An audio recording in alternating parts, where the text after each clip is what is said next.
Warning. The Federal Communications Commission has determined the following content to be emotionally harmful. Funny things that you think's funny aren't funny. Give me cocks all the time. I want cocks all over me. The Alan Cox Show kicks ass, man. Welcome. Show me what you got. You're not going to see a lot of cocks on TV. Alan Cox from the Alan Cox Show. I don't know what it's about you, but I can't even stand your voice. I think you're the biggest asshole alive. It's going to be a great show. Let's kick it.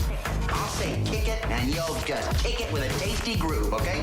1, 2, 3, kick it. Kick it. Come on. God damn it. Could you one time kick it? What the?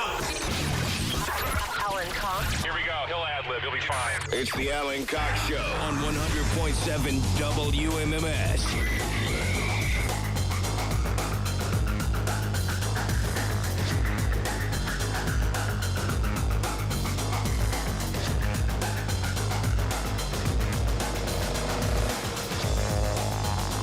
Oh, hey, what's going on, gang? Good afternoon. Hi there. Greetings.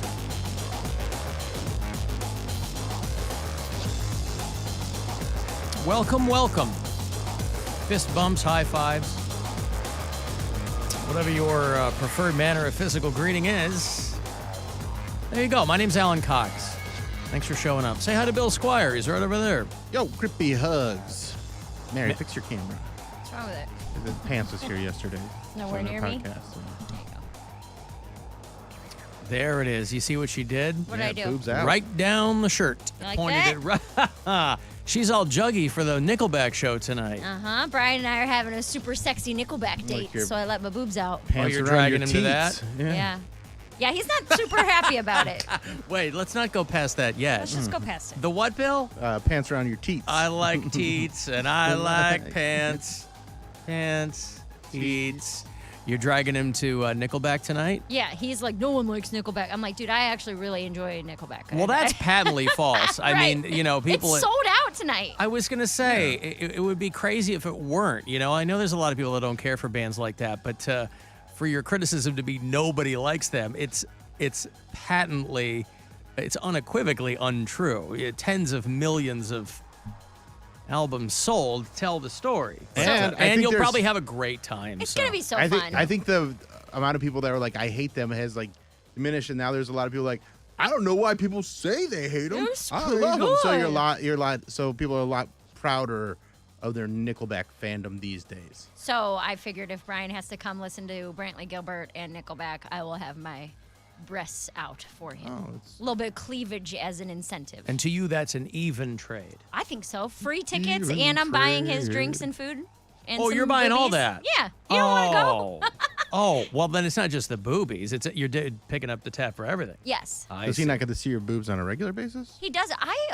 I rarely have my cleavage out. That is not something I do a lot. I don't like having it out on stage because I feel like it's distracting. So the only time I really ever pull my boobs out is if Brian and I go on a date, or if I go out with like my friends who are all moms now. So that's not really happening. So, you know, little cleave action never hurt nobody. Speaking of teats, Cody Brown is back there in Studio G.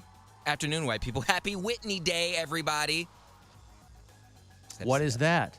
It's Whitney Houston's birthday today. She Oh, would it have been is? 60. She would have been 60. She would have been 60. Oh, boy. I thought you were wishing the Whitney Museum a happy birthday. Whitney Elizabeth Houston would have been 60 years old today. Mm-hmm. Oh, what a shame. She's been dead for 13 years now? Smoke some rocks 11 in her years, honor. I'm sorry. 11 years. What will you do, Bill? Smoke rocks in her honor. Oh, come on. Isn't there It's in any... her honor. In her honor.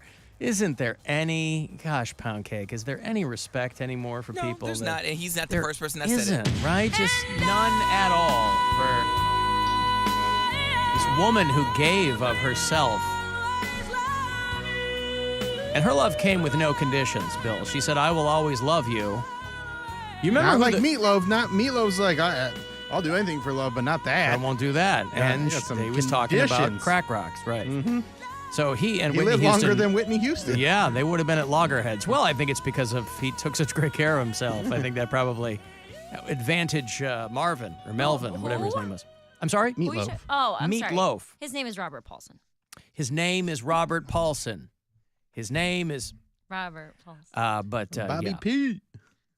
But okay, well, Whitney Houston, there you go. I always forget, I won't see The Bodyguard unless I'm clicking around, and I forget that it's Kevin Costner in that movie with her, right? And they had a very intimate time making that film, and until her death, they were very, very close friends.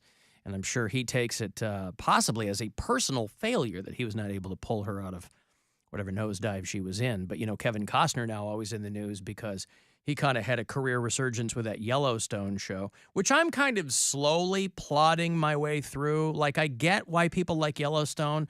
I could not get into it at all. But then I'm like, when I just need something to watch, I go, I'll watch another episode of Yellowstone. It's okay. But, now Kevin Costner's getting divorced, and it's very messy. And, boy, I bet he wishes that he had Whitney Houston around to counsel him on things like this. I bet that he wishes that his friend Whitney was still around. What I'm trying to say is that the two people who are probably mourning the most today, Poundcake and Whitney Houston. No. Kevin Costner. I forget who's Whitney dead Houston and who's is- alive. yeah, she's Poundcake and Kevin Costner are the two people who are most distraught. I would probably say her mom probably is a little more distraught than I But am. isn't her mom dead? Her mom is Sissy Houston is still alive. I thought Sissy was her aunt. No, Dionne Warwick was her aunt. Oh, all right. Well, I'm sorry. Okay, so Sissy Houston is still alive, and of course, probably still going by her birth name. She's probably not doing well since her daughter died and her granddaughter died. Like she Right. had to see both of those people pass away. Right. Yeah. Well, you'll never have children. You won't have to consider yourself in a similar situation. So, advantage Poundcake, right? Quite frankly, you won't have to outlive any children because you won't have any. You don't know what I will have. Will you?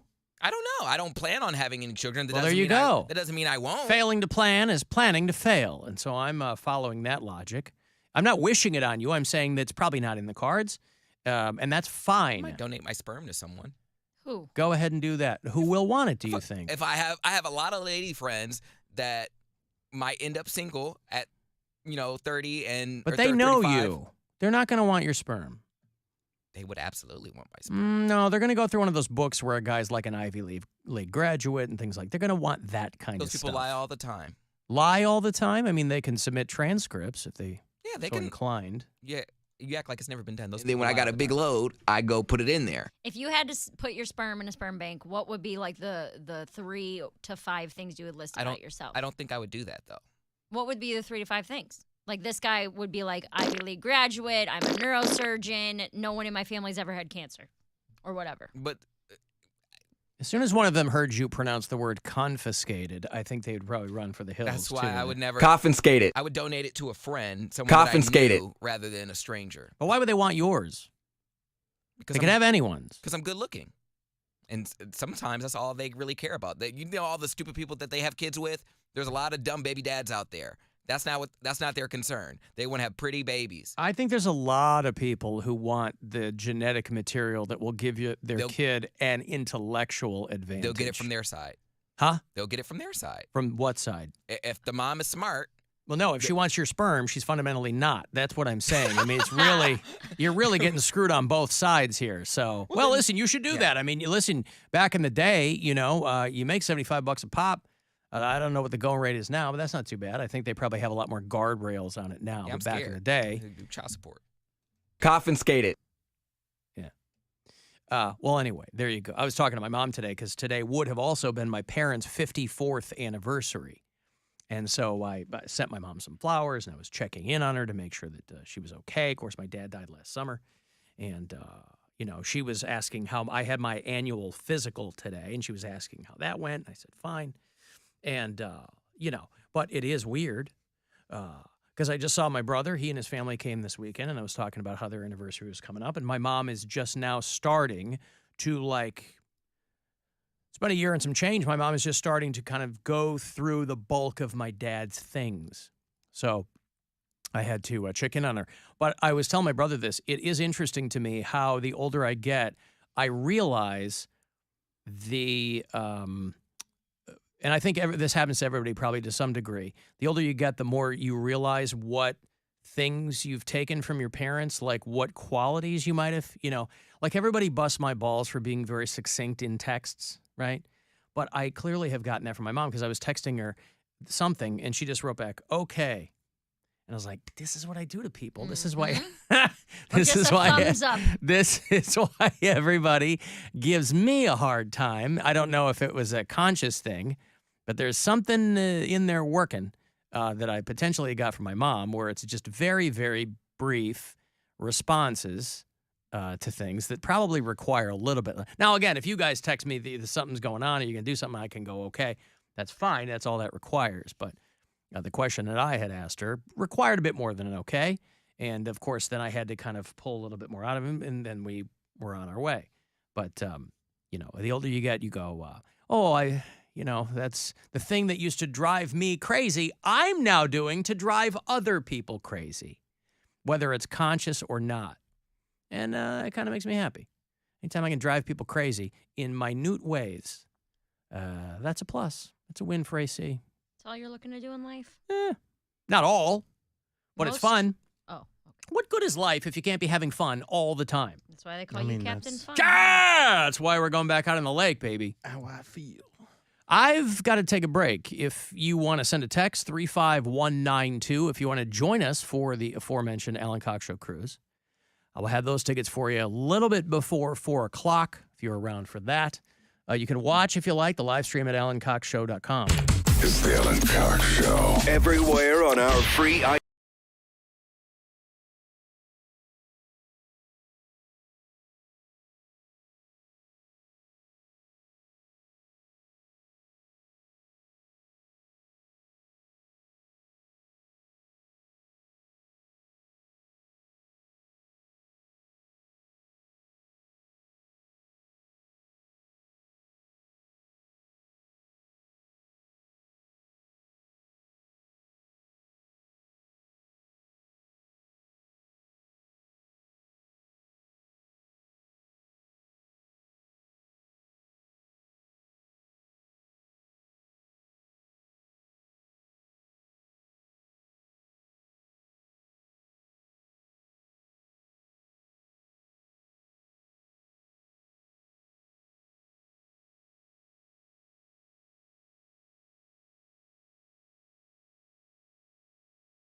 keep each other's secrets.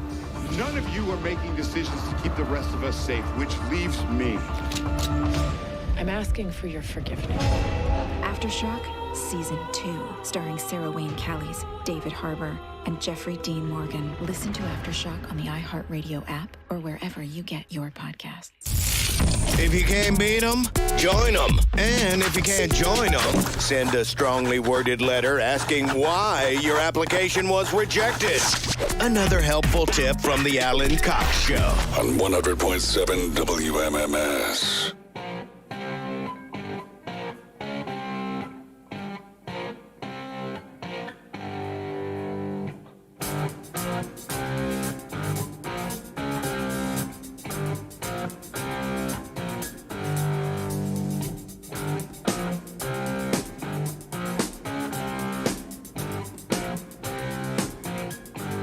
You ever heard this riff, Poundcake? You know this song? Brand new song at 100.7 WMMS. But I don't know where it's from. Say what? I've heard it before. I think it's on Guitar Hero or something. It probably is. But I don't know where it's from. Oh, all right. Smoke on the Water. This is a song from Deep Purple. Great song. 1972. Talking about Frank Zappa and, true stories. Deep Purple. What progressives are working hard to turn Ohio. RIP issue 1. Mary, did you end up voting? Sure did. Is that a lie? Swear on my life. Yeah, she had the sticker and everything. Good for you. Poundcake, did you vote?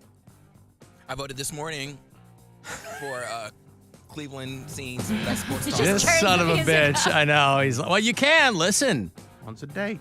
You can vote for Poundcake as Best Sports Talker in Cleveland Scene's Best of Cleveland 2023. But, did you know this, Alan? That most polling stations are nearby where you live? Did you know that? But by where I live? No, you have a Royal polling U. station, yes, where you live. And mine was at the Bree Rec Center, which is like a mile from my house. So stop by on the way home. Right. In and out, 2 minutes. Were there a lot of people there? I mean, it's only, No. the whole thing was probably quick because it was only one issue. It was one issue, and I got there like 7 o'clock. So this polling station closed at 7:30. Yeah. So there were people coming, but everybody was in and out in a couple minutes. The hardest part was trying to get the ballot in the little scanning thing. In the little scanny thing, yeah. Well, listen, Ohio made national news because Ohio politically has always been a bellwether state, but along with Kansas did basically this exact same thing last summer. So between Kansas last August and Ohio now, I mean, most people paying attention could have called this, right? The early voting, the mail-in voting, those numbers for an off-year election, they were shattering records. And so Republicans now are trying to figure out what went wrong. Front page of the Plain Dealer said that's a hard no. And it was very, very simple. The byline, Republicans try to make it harder for voters to propose and make changes to the state's constitution. And it's just that simple. They pretended it was about protecting the Constitution, but it wasn't about that at all. So, and it was a pretty wide flop, by the way. I mean, obviously, people who voted no, they blew the roof off in the cities and the suburbs, but even in a lot of rural areas. Because when you get down to what they were really trying to do, even people out in the sticks were like, nah, that's not really for me, right? So it was a pretty wide flop. Defiance County, right? That's a county that went hard for Trump. And the no vote still won. So the people that are trying to pull the wool over your eyes just didn't get what they wanted, even from the red counties. So it failed. And if they had left it alone, they probably would have had better luck than trying to pull the wool over everyone's eyes. So now they're pointing fingers and trying to figure out. I heard one guy say that, we just didn't have enough time. Like, but you guys set the timeline. So what are you talking about? I think the Ohio GOP, whoever runs that. And once they had Frank LaRose in an ad admitting that it was about abortion, it was all over. They might have been able to circumvent people's scrutiny. But once they had that ad where Frank LaRose, who's, of course, the Ohio Secretary of State, once they had him in that ad going, yeah, it's all about abortion, it was all over. So they had to pretend that it was about protecting the Constitution because Republicans know that abortion is very popular. And so they tried to make it harder for voters to legalize it. It's that simple. But they're losing on reproductive rights in state after state after state. And you'd think that they would take a step back and kind of go wide and go, well, maybe we should go back to the drawing board on some of this stuff, but they won't.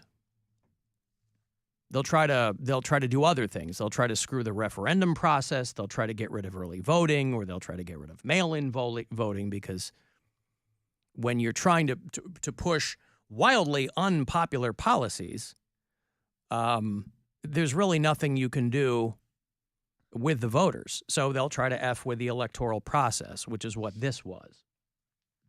And so, like I said, for anybody who had been paying attention, you could have seen this coming. Nor across, not just across counties, but across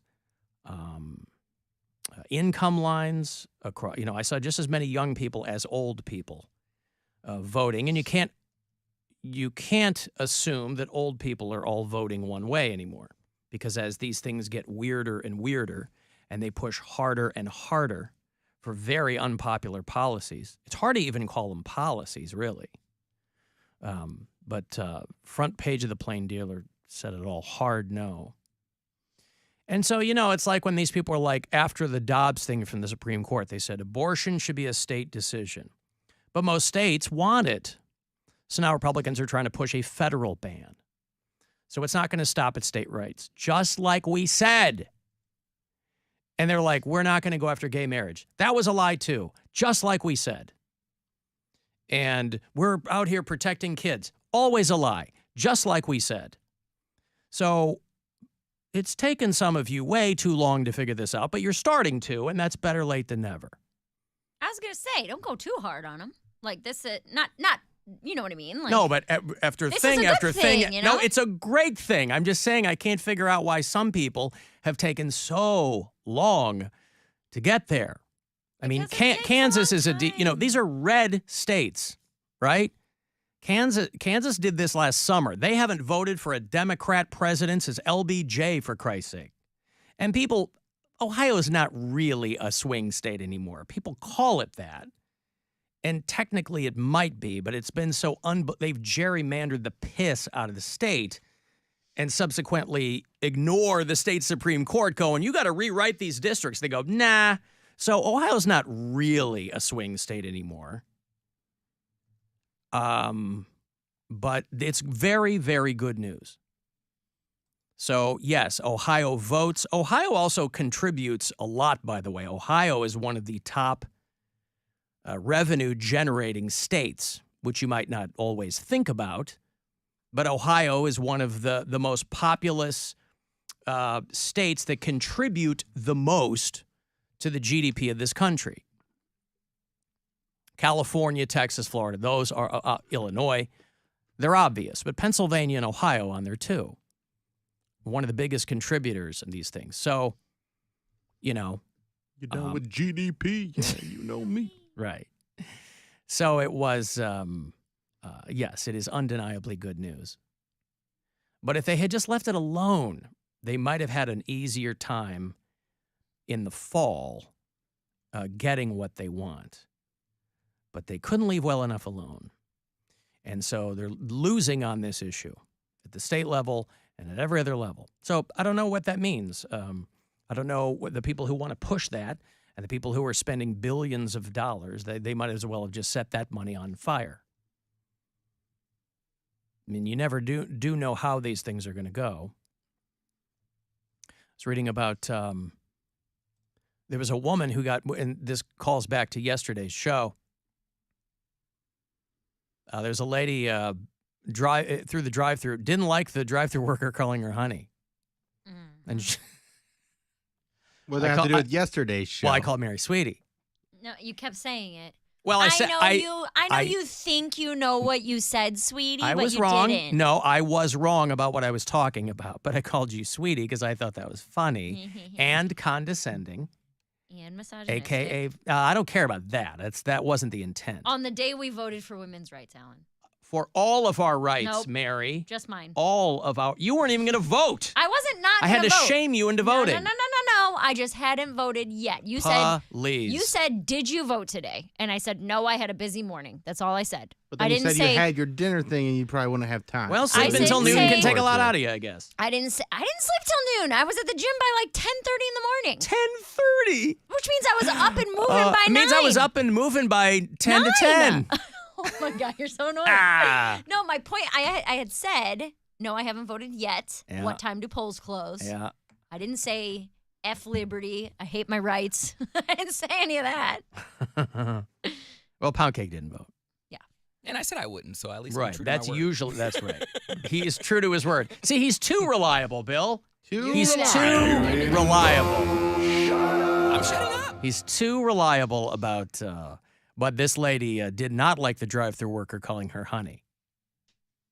And she wanted to see the manager about the whole. Can I get 2 McDoubles, just plain, nothing on it? 2 plain McDouble, only cheese. Nothing on it. Yeah, I understand, but the McDouble come with cheese. You want a cheese or no cheese? Nothing on it, no cheese. Sorry, honey. It's okay. Stop with the honey, please. Okay. Thank you. You're welcome. Enjoy. Stop laughing. Not funny. I'm not your honey, so stop telling me honey is what I'm saying. You can just say whatever you need to say. Where's your manager? Let me speak to your manager. Hey, let me speak to you. She thought I wanted honey on my hamburger. That's not what I want. Ooh, I didn't want that at all. Hot honey burgers coming soon. Right? Yummy. Wendy's, make that happen. That's what I had on my BLP last week. It was delicious. Honey? Yeah. I had my bacon, lettuce, and peach, and I had some hot chili honey on it. I don't like peaches. All right. I love peaches and mandarin oranges. You don't have to like peaches. I'm just saying that it's a fantastic substitute for people who might not care for tomatoes. Have you ever had a BLP, though? No, I have not. Oh, come on. Never? No. You're the only person who's ever eaten that. I know. My wife was making fun of me about it, too. She goes, well, don't say like everybody knows what it is. Yeah. That's what I said. But she said it, too. I go, yeah, but that's funny. That's funny when you do that. When you throw something in and act like everybody knows what it is. You go, we're just going to kick back, have a couple BLPs, and then we'll probably just hang out. People are like, what? And they go, you know.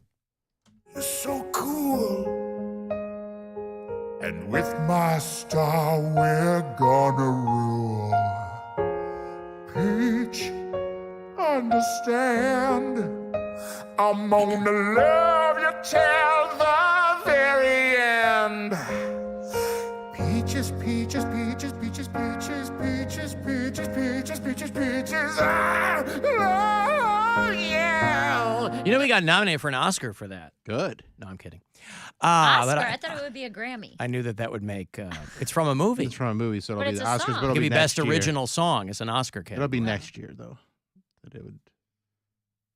And like play along, Bill. But I'm saying it I could just get, figured it could that get nominated. No, it's not going to get nominated. I'm saying it's eligible. It's eligible. Yeah, for it the is. Eligible. Oscar. It's eligible. Yes, it is. Peaches, Anywho, peaches, you don't like peaches, peaches. peaches, All right. peaches. I like peaches that aren't ripe yet, so they crunch like an apple. No. Oh, it's so good. I got to get out the bread knife just to make my BLPs. He's like, you know what? I don't even like the peach part. I like chewing on the branch. Yeah. The stone. Well, no, you know what I did is I made 2 sandwiches, and I made a BLP, and then I made a BST. And I was like, these are, I'll bacon, spinach. Spinach, yeah. See what I did there? I will compare the two, and obviously they're 2 completely different flavor profiles, Mary. Are they? Yes, what I mean is when you turn the sandwich to the side, it looks completely different. Well, yeah. As a profile, I get it. Yo, heard y'all talking about Natalie Portman.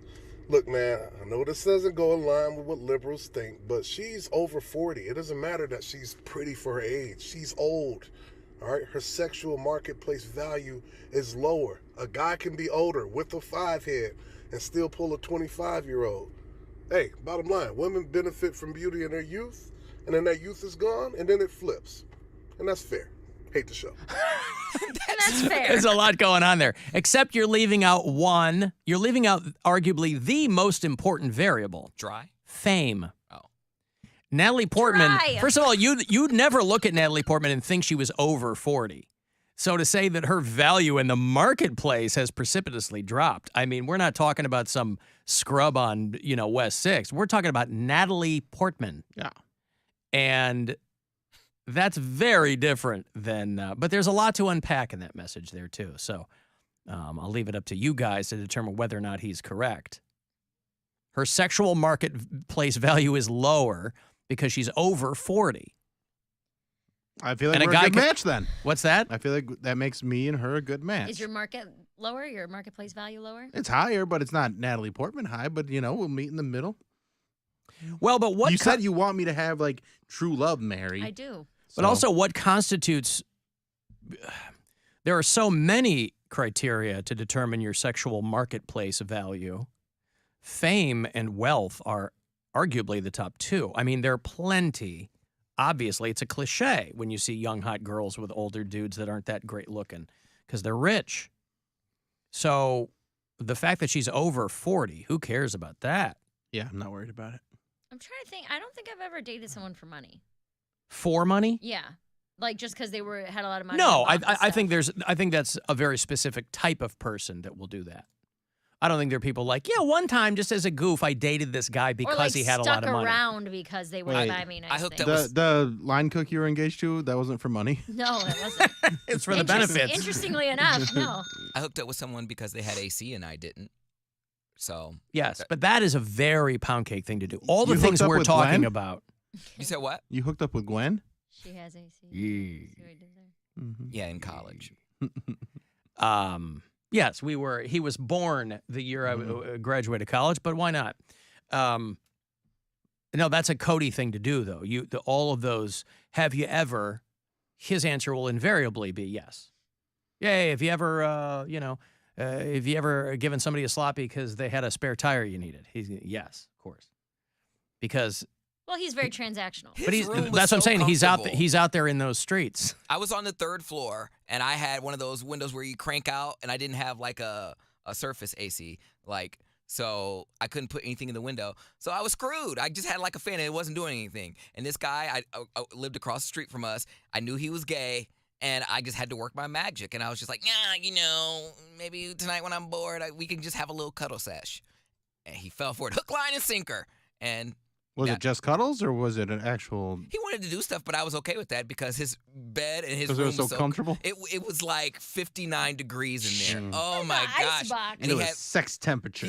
He had a furry blanket, and I just crawled. I was like, all right, this would be a total of 2 minutes, and I was right. So I was like, It's like, oh my God, that's not a blanket. Let old chubby guy go to sleep, and then I'm just gonna enjoy the AC. Wow, you got to really dislike being uncomfortable to do all that, do. right? You know what I mean? I'm more in love with a chubby there are guy worse things in life than being uncomfortable, and you really have to. I don't know, man. Sleeping in the in heat a on hot the third room, floor. in a muggy room. No, is it sucks. But to do all that to get some cold air blowing on you, it's like, okay. Dude, it was 2 minutes, and he broke a sweat. He's like, I don't know about you, but I'm about to pass out. I said, okay. No problem. I was like, I'm just going to roll over and go to sleep. And he had a nice little charger there for me. He gave me accommodations. I said, you got a Gatorade? You got to be a good host. Yeah, he gave me a Gatorade. I was chilling. Alan, peach pits are poisonous. He's not eating them. Well, that explains why my peach pit Rice Krispie treat party went so terribly awry. Your Jonestown. Like Jonestown. Yeah. Zing! Funny Stop Comedy Club next weekend, August 18th and 19th. She's headlining. Alan, my boyfriend, is 27 years older than me, and I make more money, and he's average at best. Well, then That's what's love. the hook? It's love. Yeah. Listen, man, straight guys, you're so fortunate to be a straight guy because women will overlook so much. Way more than we will. But that's just, that's the nature of it. I would argue that being good in bed trumps having a lot of money lot of stuff, yeah. Or being famous. Is that really I because? have dated scrubs. Well, here's who what were good in bed. Here's what I'm saying though, because they kind of have to be. Right. Or those people should, scrubs in general should be. So it's unforgivable if they're a scrub and they don't know what they're doing, right? Right. But I know I've asked you this before. I guess that's because I didn't realize so few people were good at it. It's not a lot. Not a lot of men. Well, I don't know. I've never slept with women. So I can only Anecdotally, you speak- can say yes. Yes. Well, Not you a lot also of were men going with are very some, good. not the best men, maybe. You don't know who I'm sleeping with. You've told us. No, you don't. Fat Anyway, gingers. She likes fat gingers. I've Yeah, never. that's right. Okay. Oh, great. And then my Don't microphone break our fell. See, look at that. microphone. God, this new Microphone's equipment. fallen, everything's She got over. all saucy at the thought of I'm not saucy. of a Luke Combs looking dude. No, absolutely. She wants to not. be in an Action Bronson Luke No, Combs sandwich. she All right, doesn't. I've got to be a MLP. Okay, I've got to take a break here. If you want to send a text 35192, and we'll be back. The Alan Cox Show on 100.7 WMMS and everywhere you go on our free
From the Barrio Tacos Tequila and Whiskey Studios. The Buzzard. The home of the Buzzard. The Buzzard. This is 100.7 WMMS. Cleveland. Call the Alan Cox Show. Girls, this is your opportunity right here. A nice boy, let me tell you that. 216-578-1007 or 1-800-348-1007.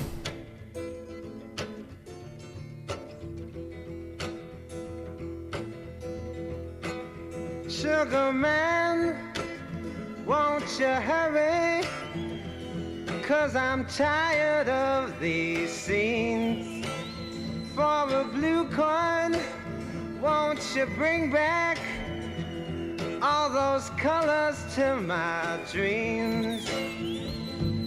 Silver magic ships you carry, jumpers, Coke, sweet Mary Jane. The song's called Sugar Man. This is from the early 70s. This guy, Sixto Rodriguez, in Detroit, just died. Did you ever see the documentary Searching for Sugar Man? No. It was about him. It was won the Oscar for the documentary like 10 years ago. It was this wild story. It was about this guy, Sixto Rodriguez, who he did a couple albums in the early 70s, but nothing really happened. But it turns out that he ended up being huge, unbeknownst to him. Like, he was massive in South America and Australia, where they said that he sold more records than Elvis in some of these countries.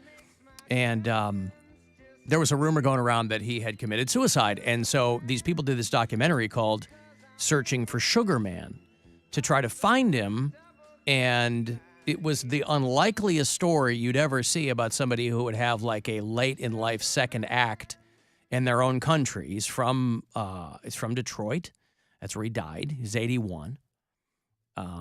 And so once that documentary hit, he was starting to do more shows. But it's a wild movie if you've never seen it. It's about 10 years old.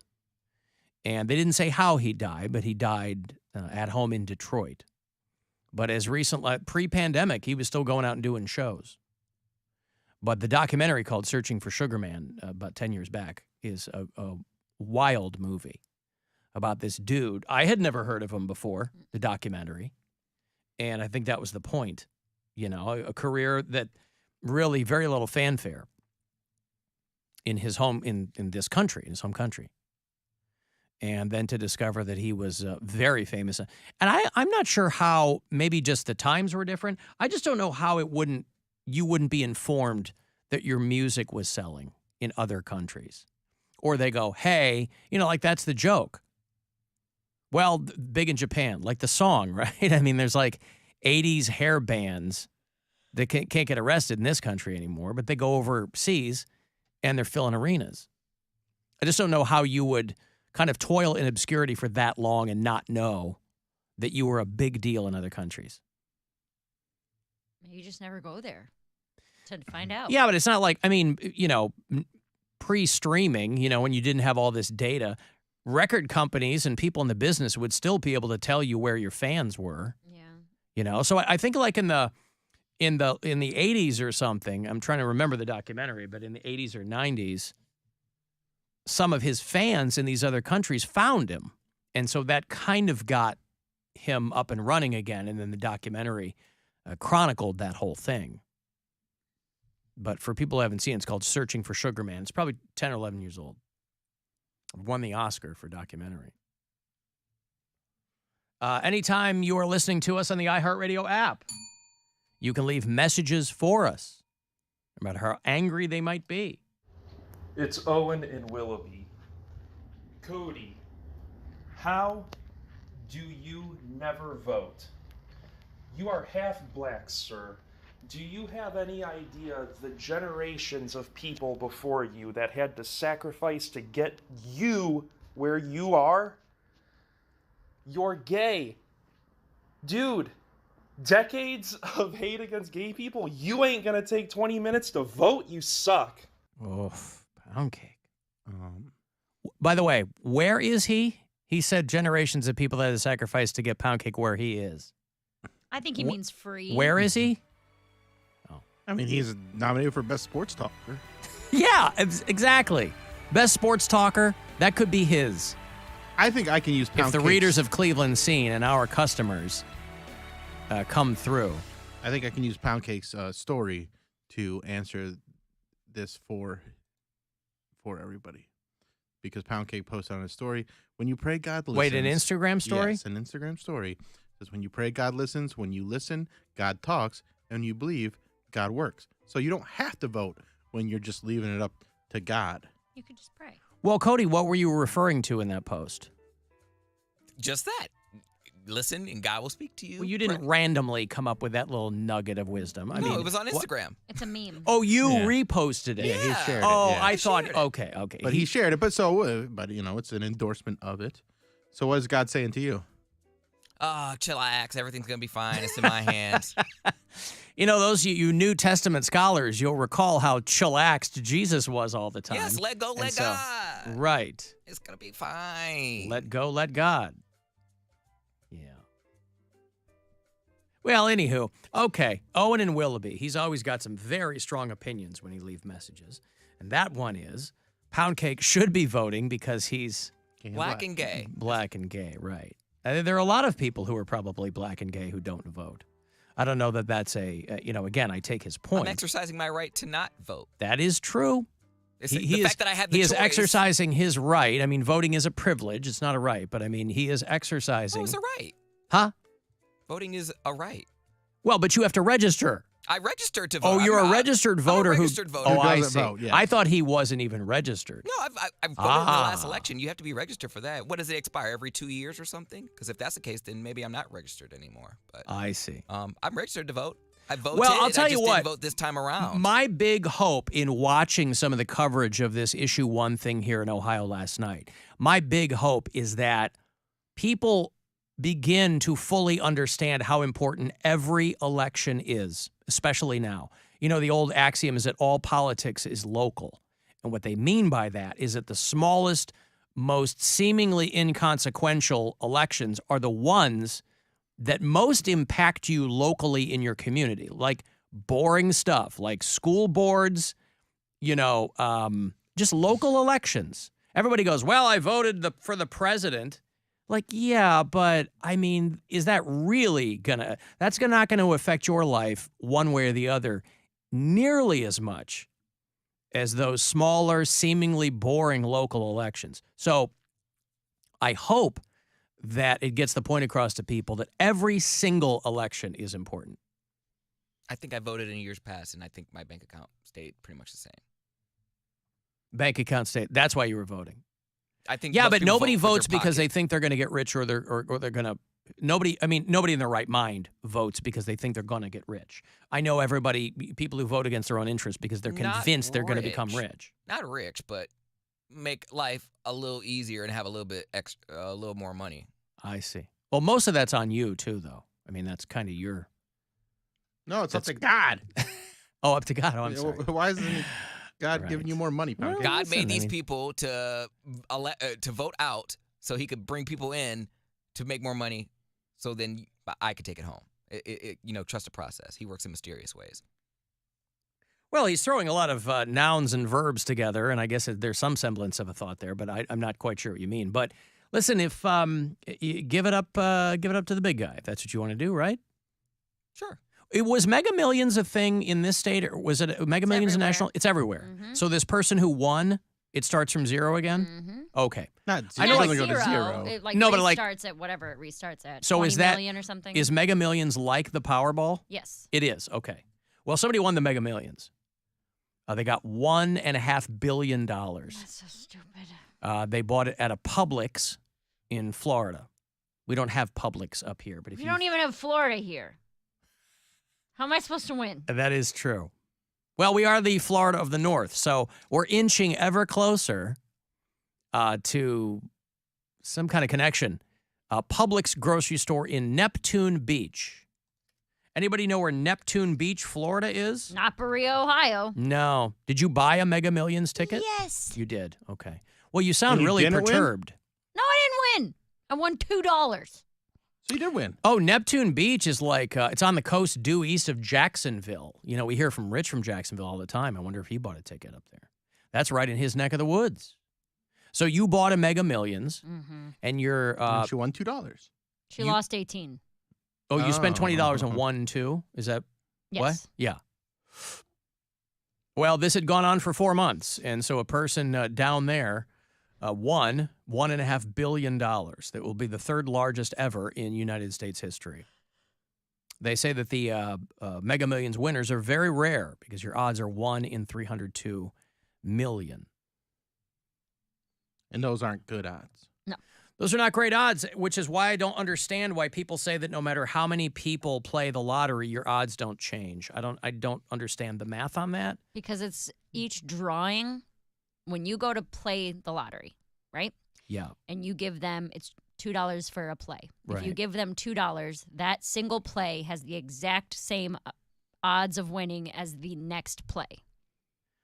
It Because doesn't it's- matter because how it's many people one- play. It doesn't Okay. matter. It's a random number generator. So every single one is independent of the one before it and the So one then after that's it. different than the probability on, like, if I'm in a local raffle and I buy 20 of the 100 Right. tickets, right? Exactly. But there's a finite number of tickets they can sell, No. or is that not right? Oh, they can just keep selling They tickets. could. That's why the pot keeps going up and up I and up see. and up. Okay. But there has to be some statistic No. that would give you I mean, it's right there. Your odds of winning are 1 in 302 million. Correct. So for them to be able to calculate the odds, there would have to be a set of numbers that would tell you the odds can't be the same all the time if you give it, or can they? It's This the is very odds confusing of it's to the me. odds of you matching those exact numbers in that exact order. So it's really just a permutation I see. of the numbers that are available.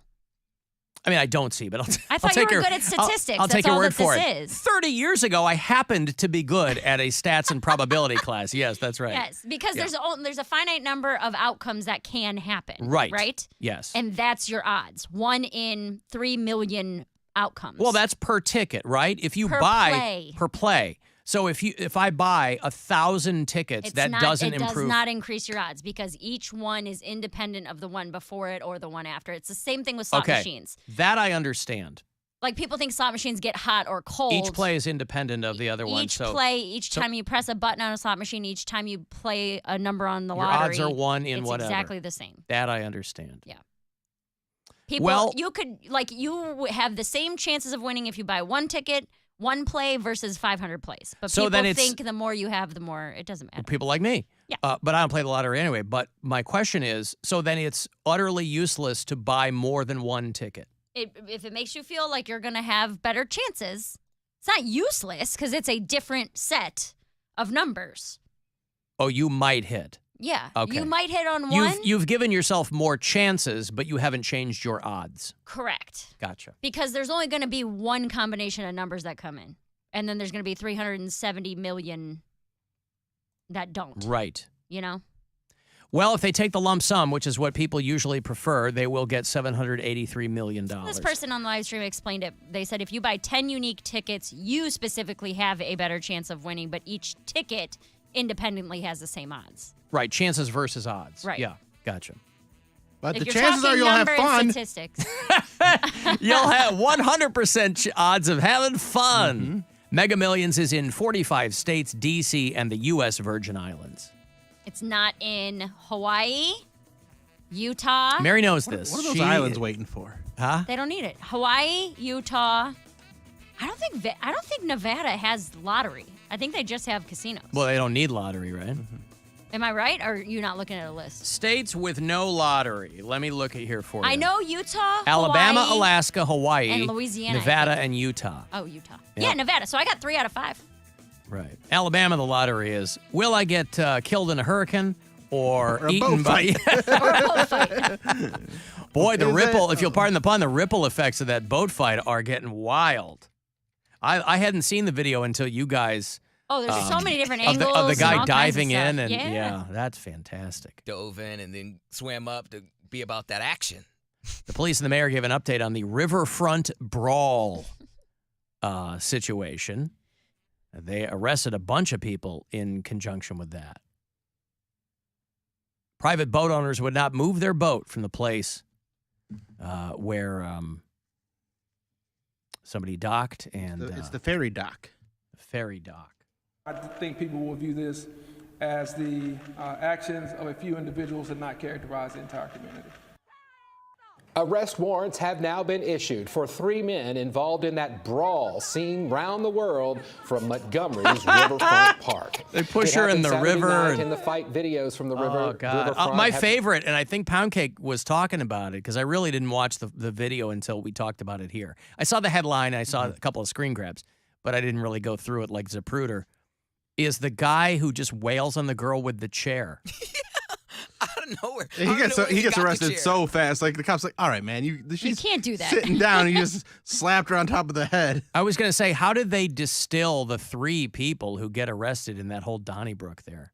But I guess they figured it out. And they had a lot of evidence to see who started things and who was, instigating it all. And who was escalating it. But it was all pretty gross, too, because it was a black versus white thing. And people who are denying that that's part of it are looking at it with blinders on. But this is Alabama. I mean, let's not lie. It's very much part of it. But the video, just for pure entertainment value, wow. Alan, if you buy 1,000 tickets, the odds that one of those 1,000 tickets wins is 1,000 times better than only one winning. I don't know about that. Mary, buy 1,000 tickets. I don't know about that either. I think her explanation about each independent thing is dealing with different permutation of numbers. The odds of one hitting, the odds do not change. Right. Your chances change. Right. Does that make sense? Yes. Those are different things. That makes sense to me, The yes. statistics and numbers based on a single play doesn't change. If you could buy 370 million of them and guarantee yourself a win. They're not 5. Do that. It would cost you what you'd win. It costs $600 million. But what you're saying is like you're not going up against 5 static numbers. That's how they change every pull, right? Yes. Yeah. And they go up to like, I don't know, 35, 50, Right. something like that. 70, I don't know. It's a lot. It certainly is a lot.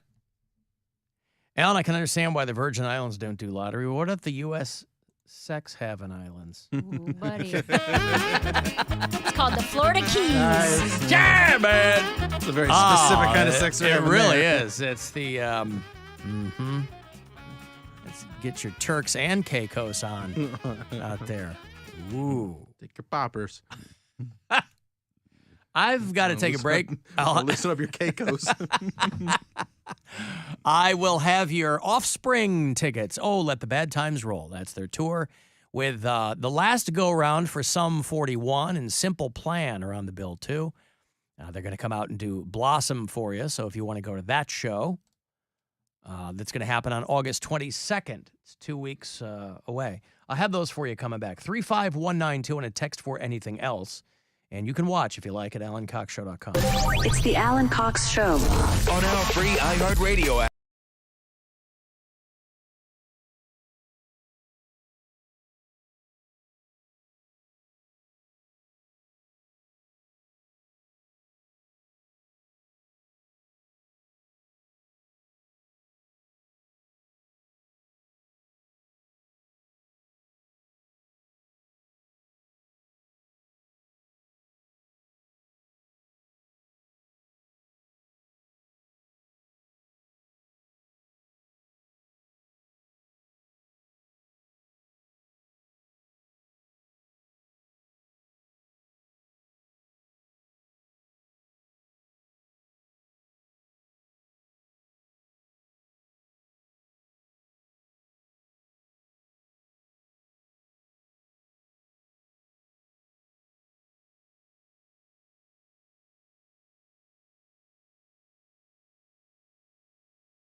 Aftershock Season 2.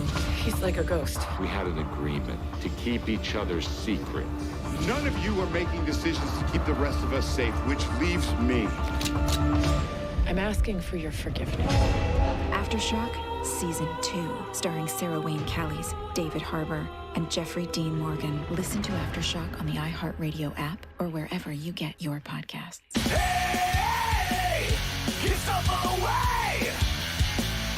All right, it's a return of The Offspring, along with special guest Simple Plan, and the final go-round for Sum 41.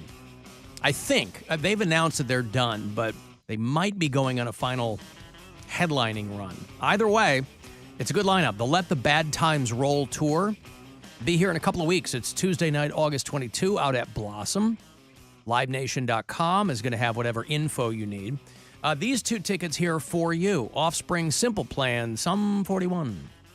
Caller 10, good luck. 216-578-1007 or 800-348-1007. Some things are too good to be true. This thing is too true to be good. The Alan Cox Show. True that. On 100.7 WMMS.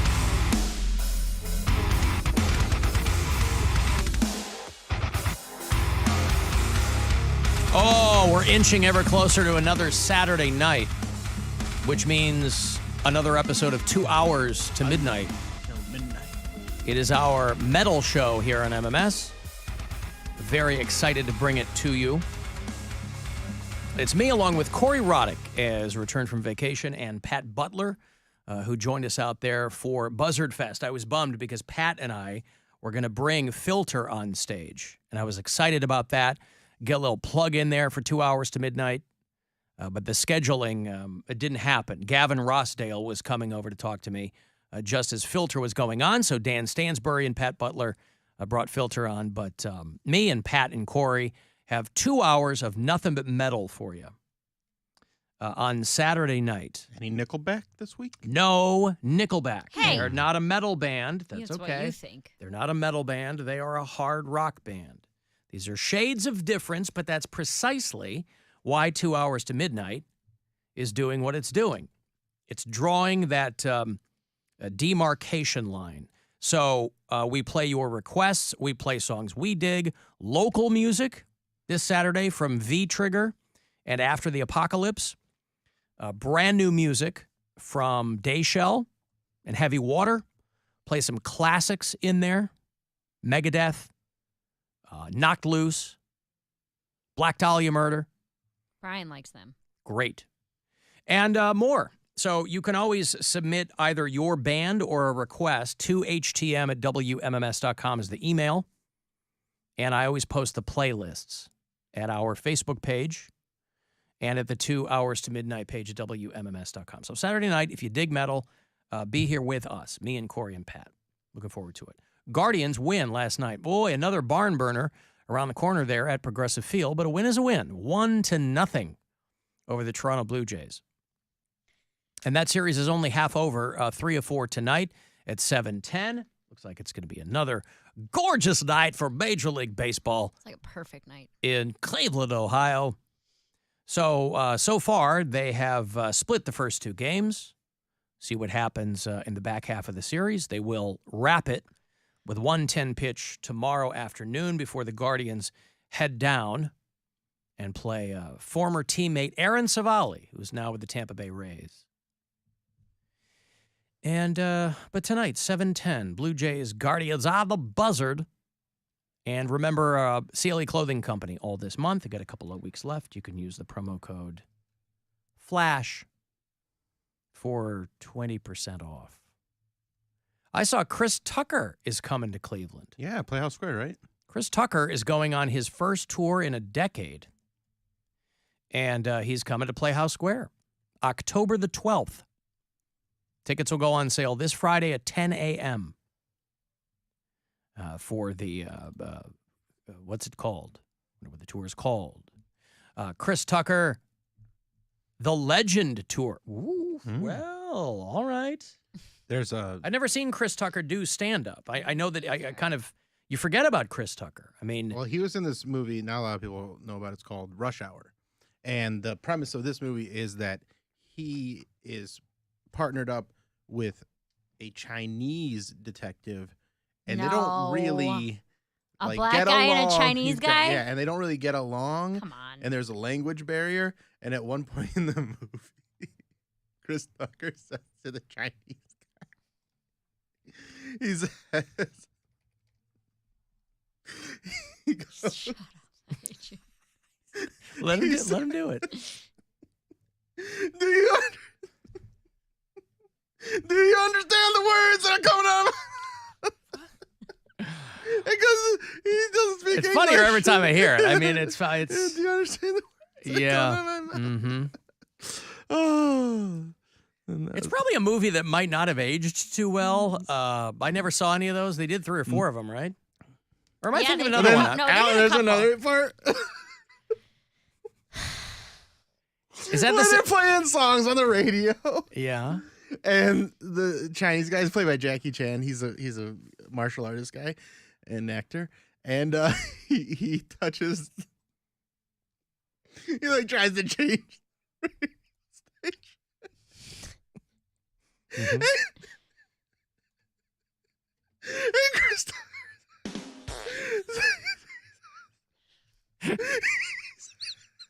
He can't even so much. Boy, this movie sounds so funny. I cannot wait to see this. touch.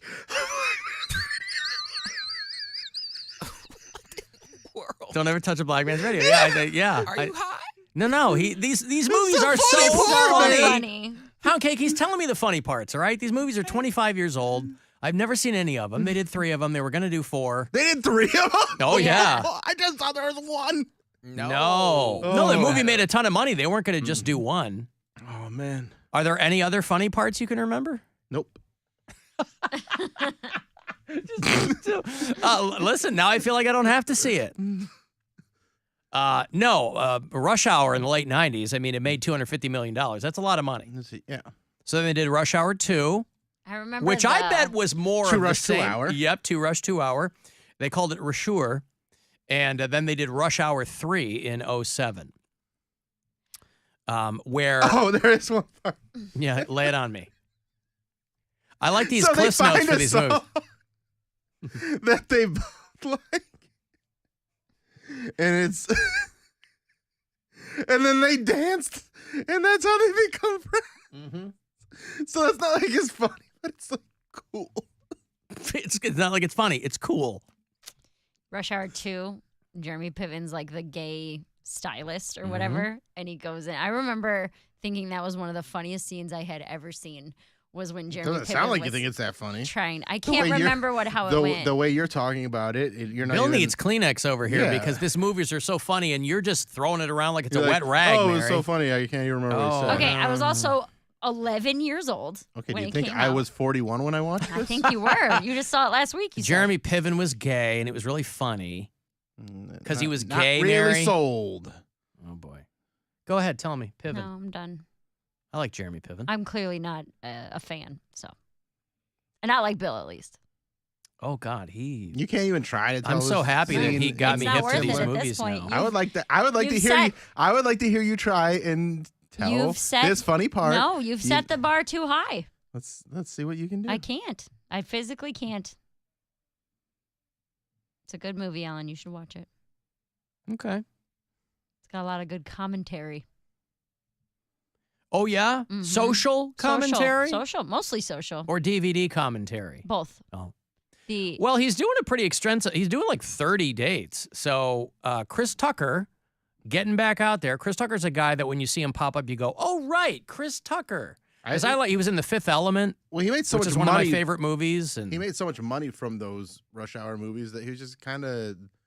He's like, yeah, I'm good. Yeah, he didn't need to. He doesn't really like going out in the spotlight unless he and he's got something to say, so he's gonna go out and do this tour now. Yeah. His stand up is funny. He's got a Netflix special from a few years ago. That's good. Right. Well, he's going to beginning of September in South Carolina. He's going to wrap in Detroit in October or November. His hometown show will be in Atlanta. But yeah, I remember I didn't see the Rush Hour movies, but I remember him in The Fifth Element. Do you guys see that first one? The first Rush Hour movie? Yeah.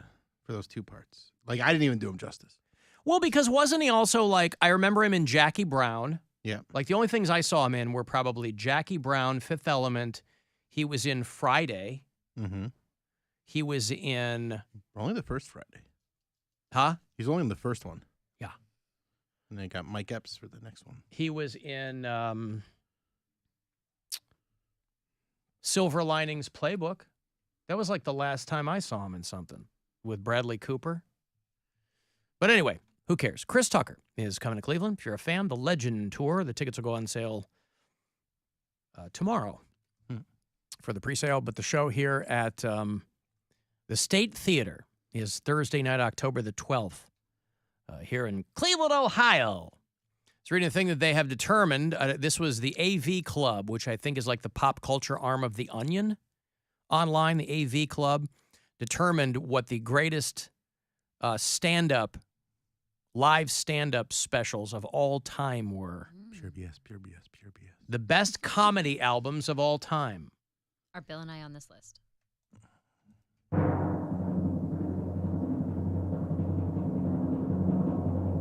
The 40 best comedy albums of all time ranked. I'm very pleased to tell you, at number 41, Pure BS from Bill Squire. Hey, it's nice to be acknowledged. Beat me out. No, he didn't. You're number 86. Hey, it's still not as good. Oh, really? Still stuck on that lottery thing. Richard Pryor's Live on the Sunset Strip is... try that again. Sunset. Back to one. I've never seen that one. I saw Richard Pryor's Richard Live Pryor on the live on the Sunset Sunset Strip. I never saw him Shut up! live on the Sunset Smart Smup Strip. Richard Pryor Live on the Sunset Strip. Class Clown from George Carlin is number 2, and The Button-Down Mind of Bob Newhart at number 3. But they've got Steve Martin on there, obviously, and they've got, all kinds of, all the greats. Chris Rock, Adam Sandler, Cheech and Chong, Rodney Dangerfield, and Robin Williams, and blah, blah, blah. I mean, listen, when I was a kid, my first foray into stand-up was when my parents decided that they would let me listen to George Carlin records. And I don't know what it was about me or my, who knows why my parents let me listen to those, but I was hooked from that point on. I had all the Bill Cosby cassettes. That was a whole different vibe. If you were a kid coming up in the 70s and the 80s, you weren't going to avoid Bill Cosby. Obviously, his legacy is, to say the least, tarnished. Why? But those... Bill, see me after the show, will you? All right. I've got to tell Are you you something. having drinks? You know, Where are we going? do you know how hard you laughed at Rush Hour? You're going to laugh harder when I tell you what happened to Bill Cosby. But Pryor's Live on the Sunset Strip, when he talked about setting himself on fire from smoking crack. If you've never seen it, it is worth seeing. I fell in love with this pipe. This pipe controlled my very being. Don't answer the phone. We have smoking to do. All the pipe is talking about, now come on. Don't put me down anywhere where I might fall. 'Cause it's 2 a.m. and it's hard to get one of me.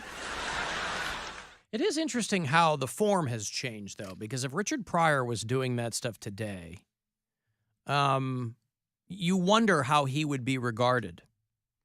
I love George Carlin. I mean, for me, he is, he's the sun and the moon, just because that's how I came up, is listening to George Carlin. But like really old Carlin, a lot of it's pretty corny.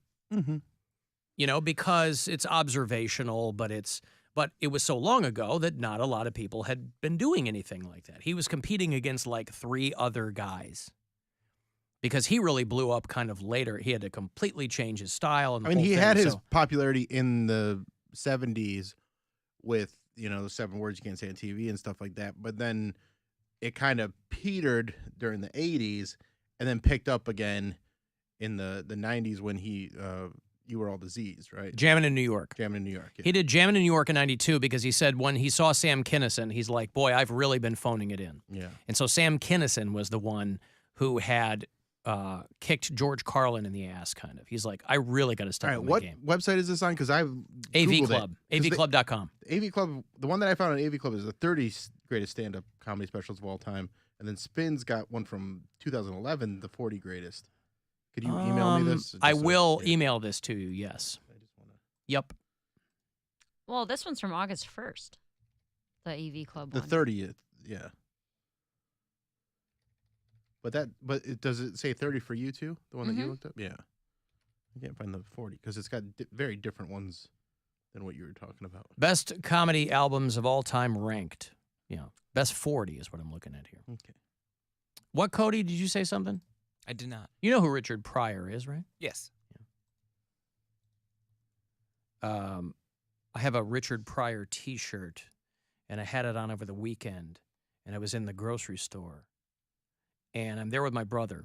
We're going to do some grilling, and so Gwen and his wife are back at the house drinking, and the kids are playing in the backyard. My brother and I go to the store to get some stuff, and I'm wearing my Richard Pryor T-shirt, and I come around the corner, and this older guy, just as I'm about to pass him, he looks up, he goes, "Love that guy!" Like at the top of his lungs, points at my chest, love that guy. And for a split second, I was like, does he mean me or Richard Pryor? Oh, he means you. My brother goes, does that happen to you a lot? And I said, I don't know. Don't know. But I have to defer to Richard Pryor.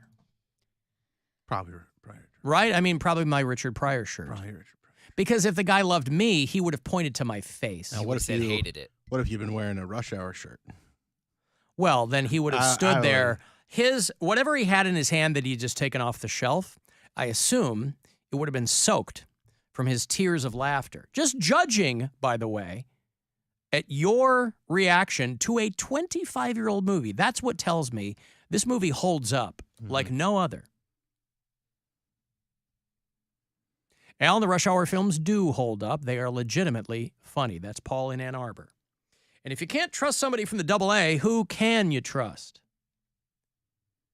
I don't know. Now, will you be first in line for Rush Hour 4? Because that is in the planning stages. Bro, I told you I didn't see 2 and 3, so. Cisco needs to be a part of the soundtrack. They need to bring him I heard there was a funny part with a gay guy in Rush Hour 2, but it wasn't really sold that well. Here's my question. I mean, I just heard about that, and I got to tell you, I want more. I need to know more. How much do we trust this list? The most recent special or album on this list is from 2003, and it's Dave Attell's Skanks for the Memories. So they're saying in the last 20 years there hasn't been a worthy album? All right, leave him a comment. I don't know how much I agree with this. I mean, the ones they're listing are very good. Yeah. But you can't negate the last 20 years just because they haven't been around. Now, that I long. hate to tell you this because you know how I hate to be the bearer of bad news. Yes. I'm thinking maybe they're just going for clicks. Well, I don't appreciate that. Yeah. But I think if you're going for clicks, you would probably want to go with something a little more contemporary, especially the AV Club is playing to a younger crowd. Or They're not playing to a bunch of 70, 80-year-olds. They're like, oh, the AV Club. Finally, Lily Tomlin's getting her flowers. Yeah, that's what I mean. It's like some of these are from 1961. Yep. And it's like... Ladies and gentlemen, Woody Allen. Yeah, well, listen. Because that's the thing. Because stand-up comedy is it's very hard to have something that's evergreen, that's as funny when it came out as it is now. Especially since a lot of audiences, and granted, they were going to people that did cerebral material, but audiences back then were kind of way more literate too, way more well-read. You could make references in just generic stand-up material that people would get. And that doesn't happen a lot now. You got to, the audience, kind of what people are drawn to is so fragmented that you're not going to be able to throw out some kind of mildly obscure reference and get this huge roaring wave of laughter. Now, the 30 greatest specials of all time go up until this year. Yeah. Is there one from this year? Which one? Mark Maron, From Bleak to Black, or Bleak to Dark. That's a good one. Yeah. It is a good one. Yeah, the new Gaffigan is good. The new Nick Griffin is good. Obviously, they're not going to make that list, but... Zach Galifianakis was on there. That the purple oyster, onion. Purple onion, yeah. Patrice O'Neill's Elephant in the Room was on there. That's a great one, boy. Yeah, but it wasn't even in I don't think it was in the top 10 though. People are telling me Chris Tucker is in that Air movie. I haven't watched that yet. The one where they signed Michael Jordan with Affleck and Damon, and haven't watched it yet. I was actually with Nike. What did I say? You said he was signed to Affleck. Affleck is what I said, and Matt Damon and Chris Tucker. But you're right, devotion accuracy. Michael Jordan was never signed to Affleck because he had his own health care, and he didn't care about the little guy, which constitutes everyone else because he was really tall.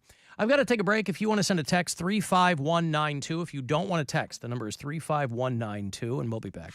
It's the Alan Cox Show on 100.7 WMMS.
He caught her texting another show. Sounds like he deserved it. It's Alan Cox. On 100.7 WMMS. I like your pants around your feet. I like your pants around your feet. DJ Cummerbund. I like your pants around your pants. I like your feet around your feet. I like your pants.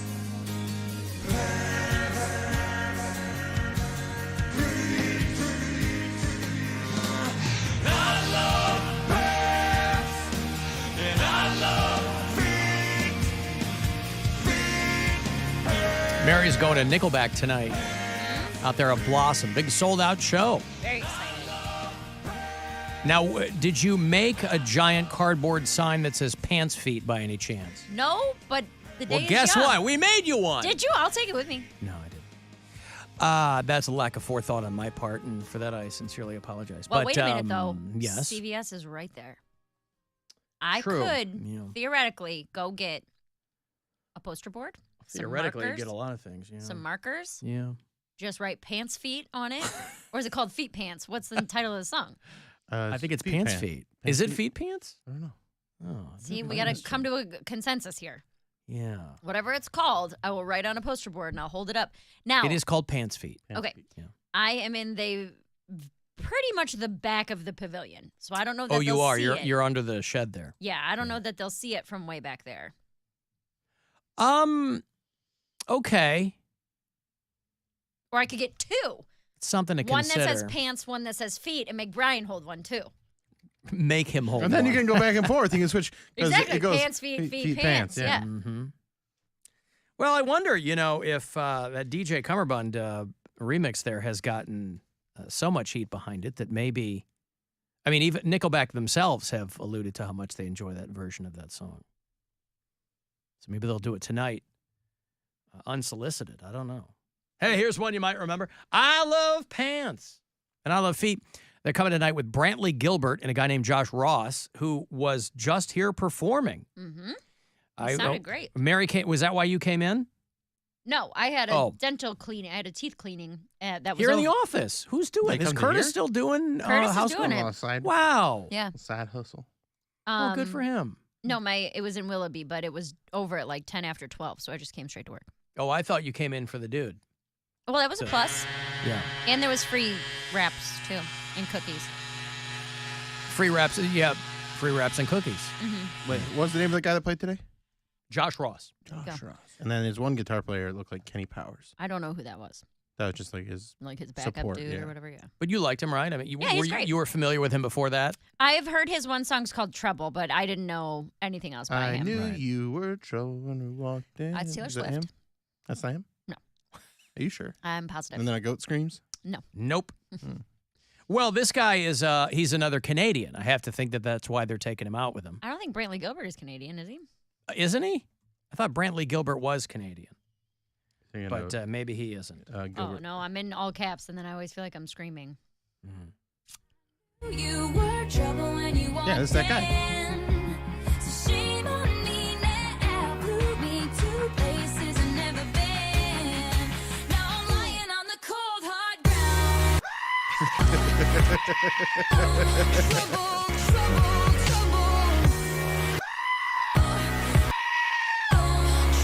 Never gets old. It's literally me in the car. The GOAT remix. That's you in the car screaming?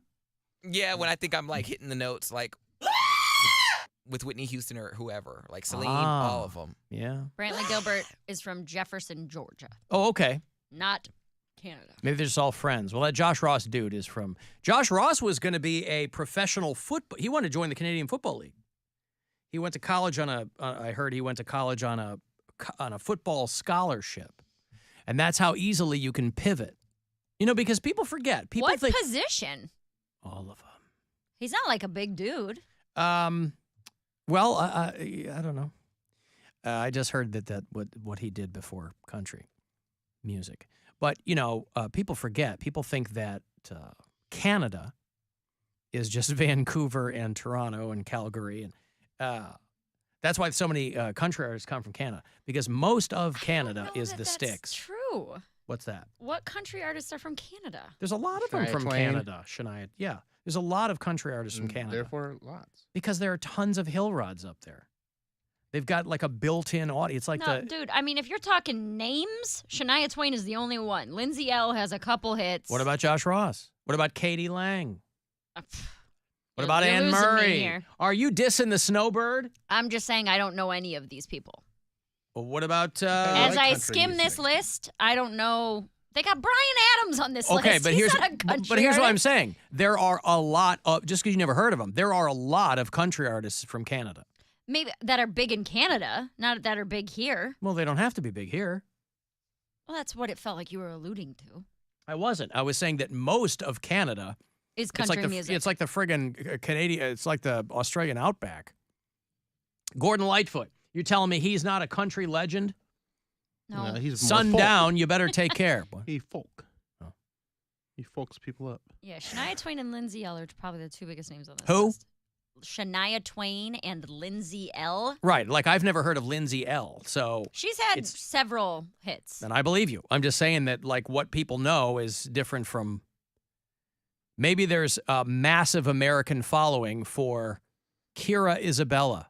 I don't get a Shania- Canadian country Drive artist. is, Emerson Drive is like middle. Like, what does impress Shania Twain? Because, like, if you're not impressed by Brad Pitt or rocket scientists, like, what's going to get you going, lady? Well, for a while it was Mutt Lange. That And then didn't work after out. that, not so much. Well, what do the rest of the lyrics say? When she's like, it doesn't impress me if you know. I told you I don't know the rest of the lyrics. I only know, like, one little bit of most And by the songs. way, She wants you to keep her warm in the middle of the night. but That's what she impressed me. Does she think also Brad, so she is attracted to blankets? I guess, but that's the lyric. That won't keep me warm in the middle Maybe of she the needs to night. go. Maybe that's why she's not impressed by rocket scientists, because she doesn't understand thermodynamics. Maybe she likes fat gingers to hold her through the night and keep her warm. Well, you just yeah, maybe that's true. I mean, she's not you know. Who's your favorite fat ginger, Mary? Who's my favorite fat ginger? Like you think this the hottest? Is Who's it that dead guy? He was a bad guy in Mission Impossible. Philip Seymour Hoffman. Him. He was not a ginger. Kind of. No. What he about was blonde. was it Patrick Kenna? What about I don't know who Luke that Combs? He was. I like Luke Combs. Sandlot. Luke Combs' voice. He was the- If you want to go most talented, I would pay really good money to go see Luke Combs, but I am The not kid from The physically Sandlot, attracted to him. Patrick you know, Renna, that's his name. Shania Twain was really lucky back when that song came out, because if it had come out now, you know, she really ducked that cancel culture thing, because when she sang "That Don't Impress Me Much," Italian Americans got all up in arms. Oh, yeah? What did they sound like? Hey, that don't impress me much. So you're what mad? you're doing there? They're mad because So they go. you're mad that she's saying it don't impress me much? Yes, because they are not Canadian. They're Hmm. Italian Americans. Italian Canadians loved it. Ah. They felt seen and Don't- represented. That don't impress me much, eh? That too. But just because she's not a scholar in the laws of thermodynamics does not mean that she doesn't know what's going to get somebody hot. Well, she should know how to stay warm in the middle of the night. Hmm. And do you want another person to be the reason you're warm at night? Mm-hmm. Yeah, why not? No. Why? blanket. It's nice. An organic warmth. What's the matter with that? I don't like. You like a touching blanket. You. Not when I'm sleeping. When I'm sleeping, like Well, let me I sleep. like cold, or I like cuddling, like for a little bit before bed, maybe a little bit in the morning. But when we're actually sleeping, get away from me. Poundcake knows. What is the first law of thermodynamics, Poundcake? You'll remember this from college. Articles in motion will stay in motion. No. Nope. I think I know this. I'm sure you do. You went to college. Can I say it? We all took physics. Or what I think Of course it is? you can. Haha, I did not. It's that, like, energy cannot be created or destroyed. Like, it remains the same. That's right. Yeah. What's the second law? Of Don't thermodynamics. talk about thermodynamics. The second law is metal is a conductor. Poundcake, no. No. You have if this is your first time with thermodynamics, you have to thermodynamic. Yes. The first rule of thermodynamics is do not talk about thermodynamics. Poundcake knows. Let him answer the rest of them because he knows.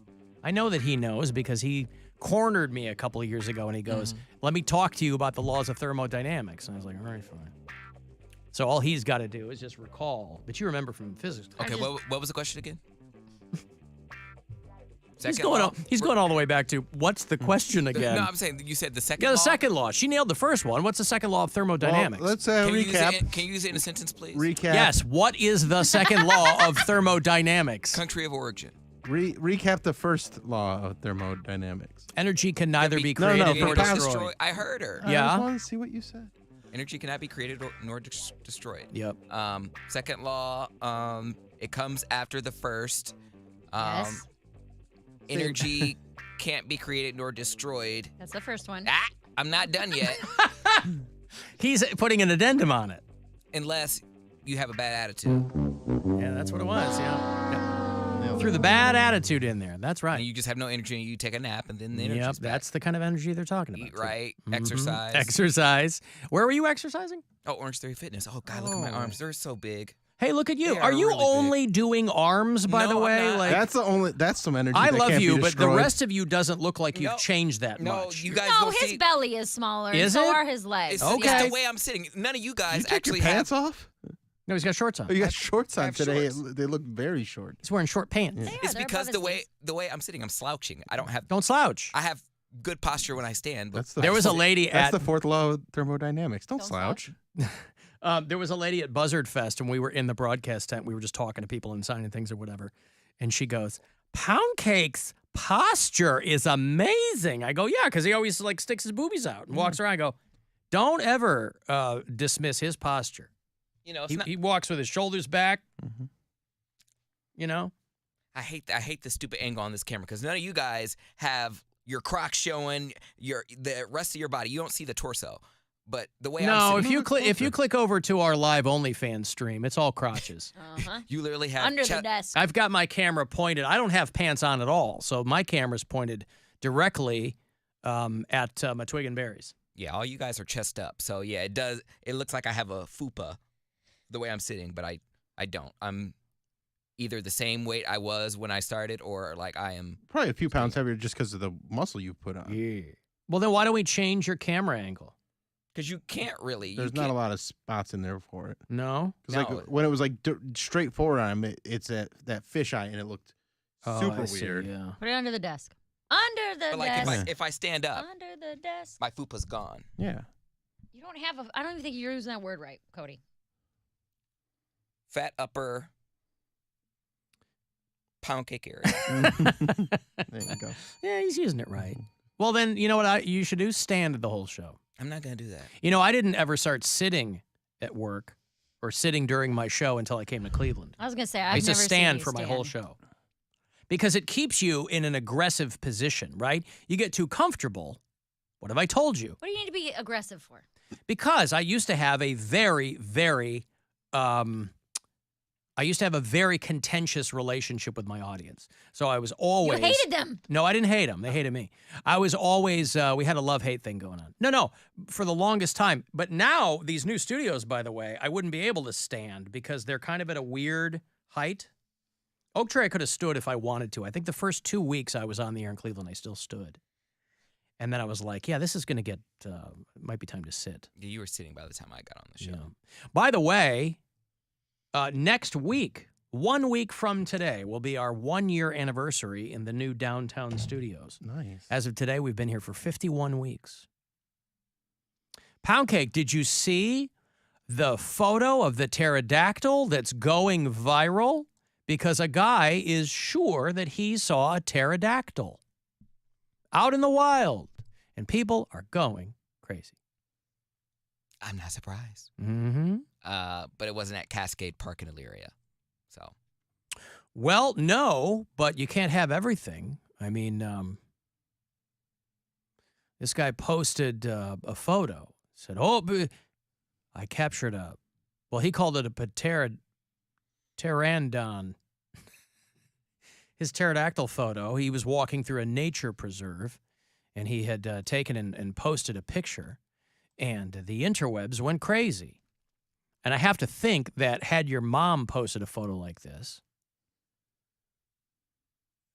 it might have been a different situation for her. What did he say when he posted? Did he say, "Look at this photograph"? That's what he said. Because Mary's going Nickelback. That's pretty right. A guy named Paul Squires, no relation,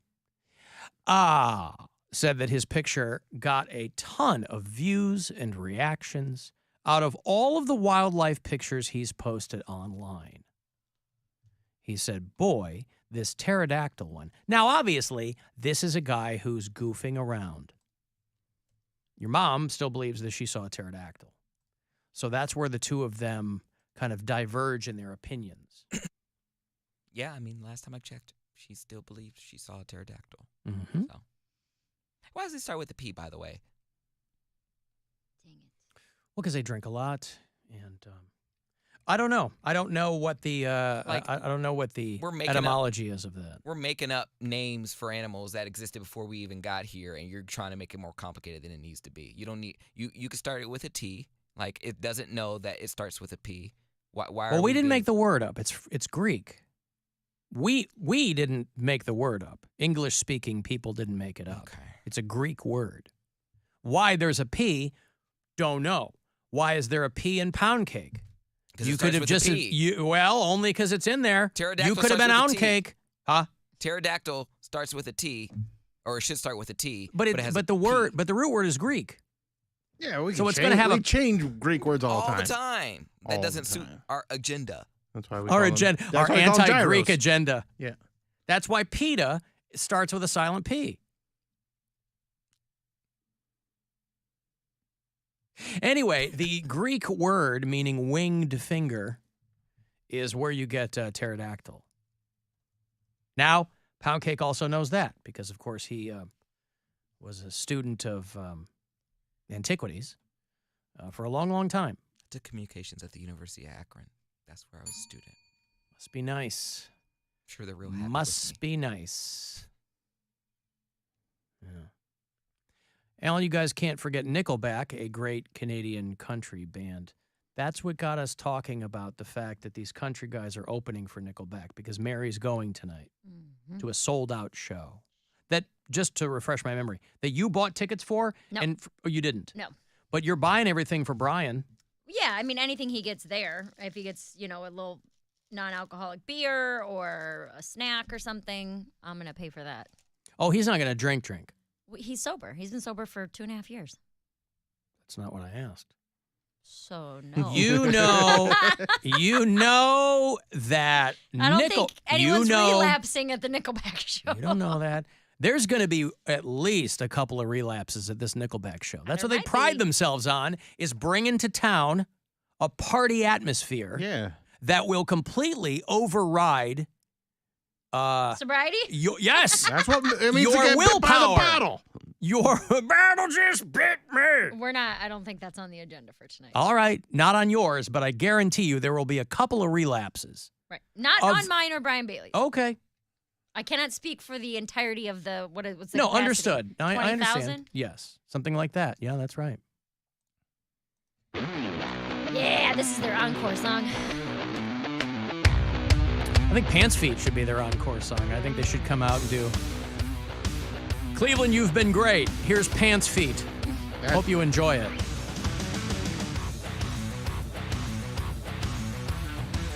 The non-alcoholic beer just bit me. Yes.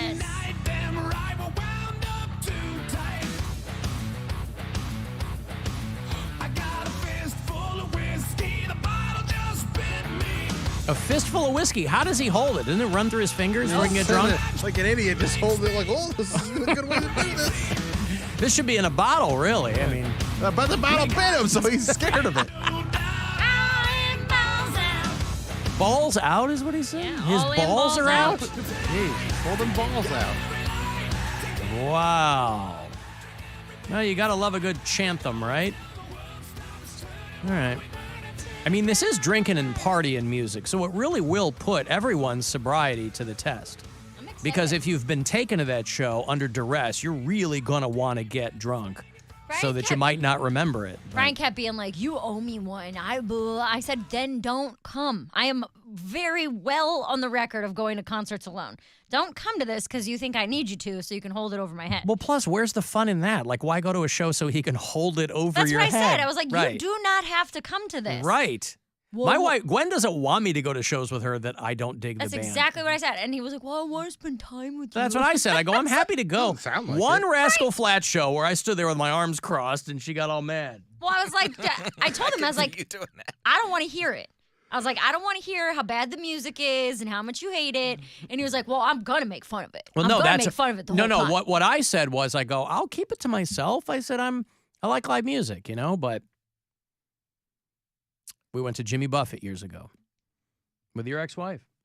My ex-wife? Yes, My your ex-wife. ex-wife, and everything's Three of about us when you. it just was a monsoon at Blossom for Jimmy Buffett, and she loves Jimmy Buffett. And I said, I go, I'm not gonna, you know, I said I'll keep it to myself. And we had a fine time, but I think she wants to see me getting into it. So if I'm standing there with my arms crossed, like, but I'm not saying anything. I'm like, you know, I'm down to hang out. You know. She's gone to plenty of shows with me that she wasn't exactly like chomping at the bit. She looks back at you. Can't you just have fun? Yeah, but I am having fun. I mean, we're hanging out. What I got to be banging my head to friggin' cheeseburger in paradise? He's Give me having a break. Quarter bagel's worth of fun. Crack a smile. I smile when I want to. No, it's you not for smile free. I'm not just tossing them out. You should smile more. My smile gets earned. Anyway, who cares? Have fun tonight, Mary. I'm excited. Mhm. It's going to be great. All right, let me break here. I'll have those Disturbed tickets for you. Speaking of Blossom, they're going to be doing a show with Breaking Benjamin and Ginger. That's a good lineup. That's who they're bringing to Cleveland in a few weeks. They're going to play the 27th, Sunday night, out at Blossom. WMMS.com. I got a whole big VIP thing there for you, too.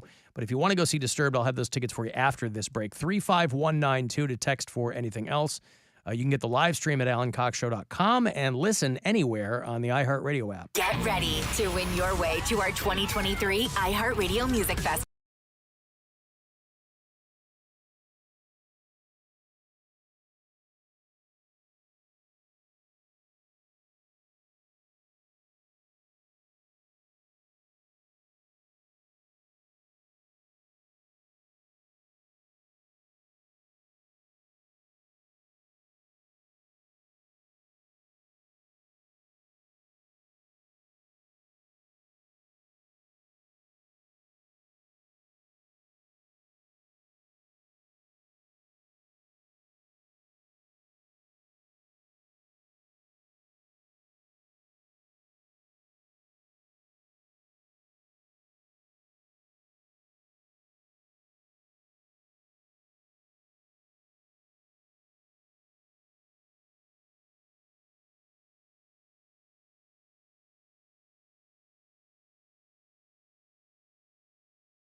podcast.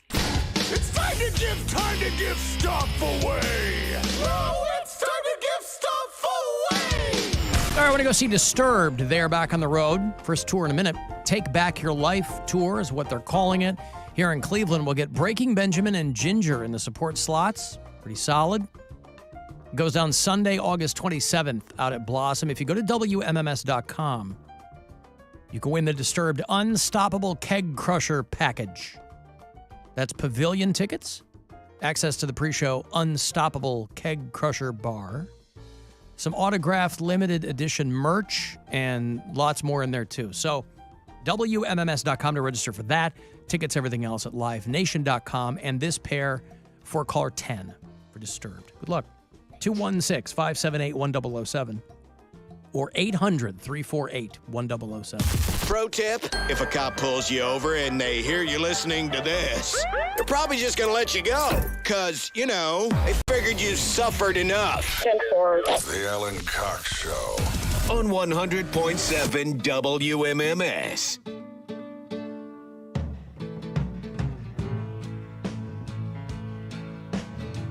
I pulled into Nazareth, was feeling about half-past dead.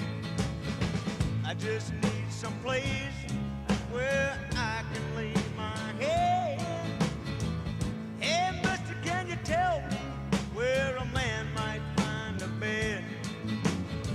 He just grinned and shook my hand, no was all he said. Take a load off, Fanny. Take a load for free. Take a load off, Fanny.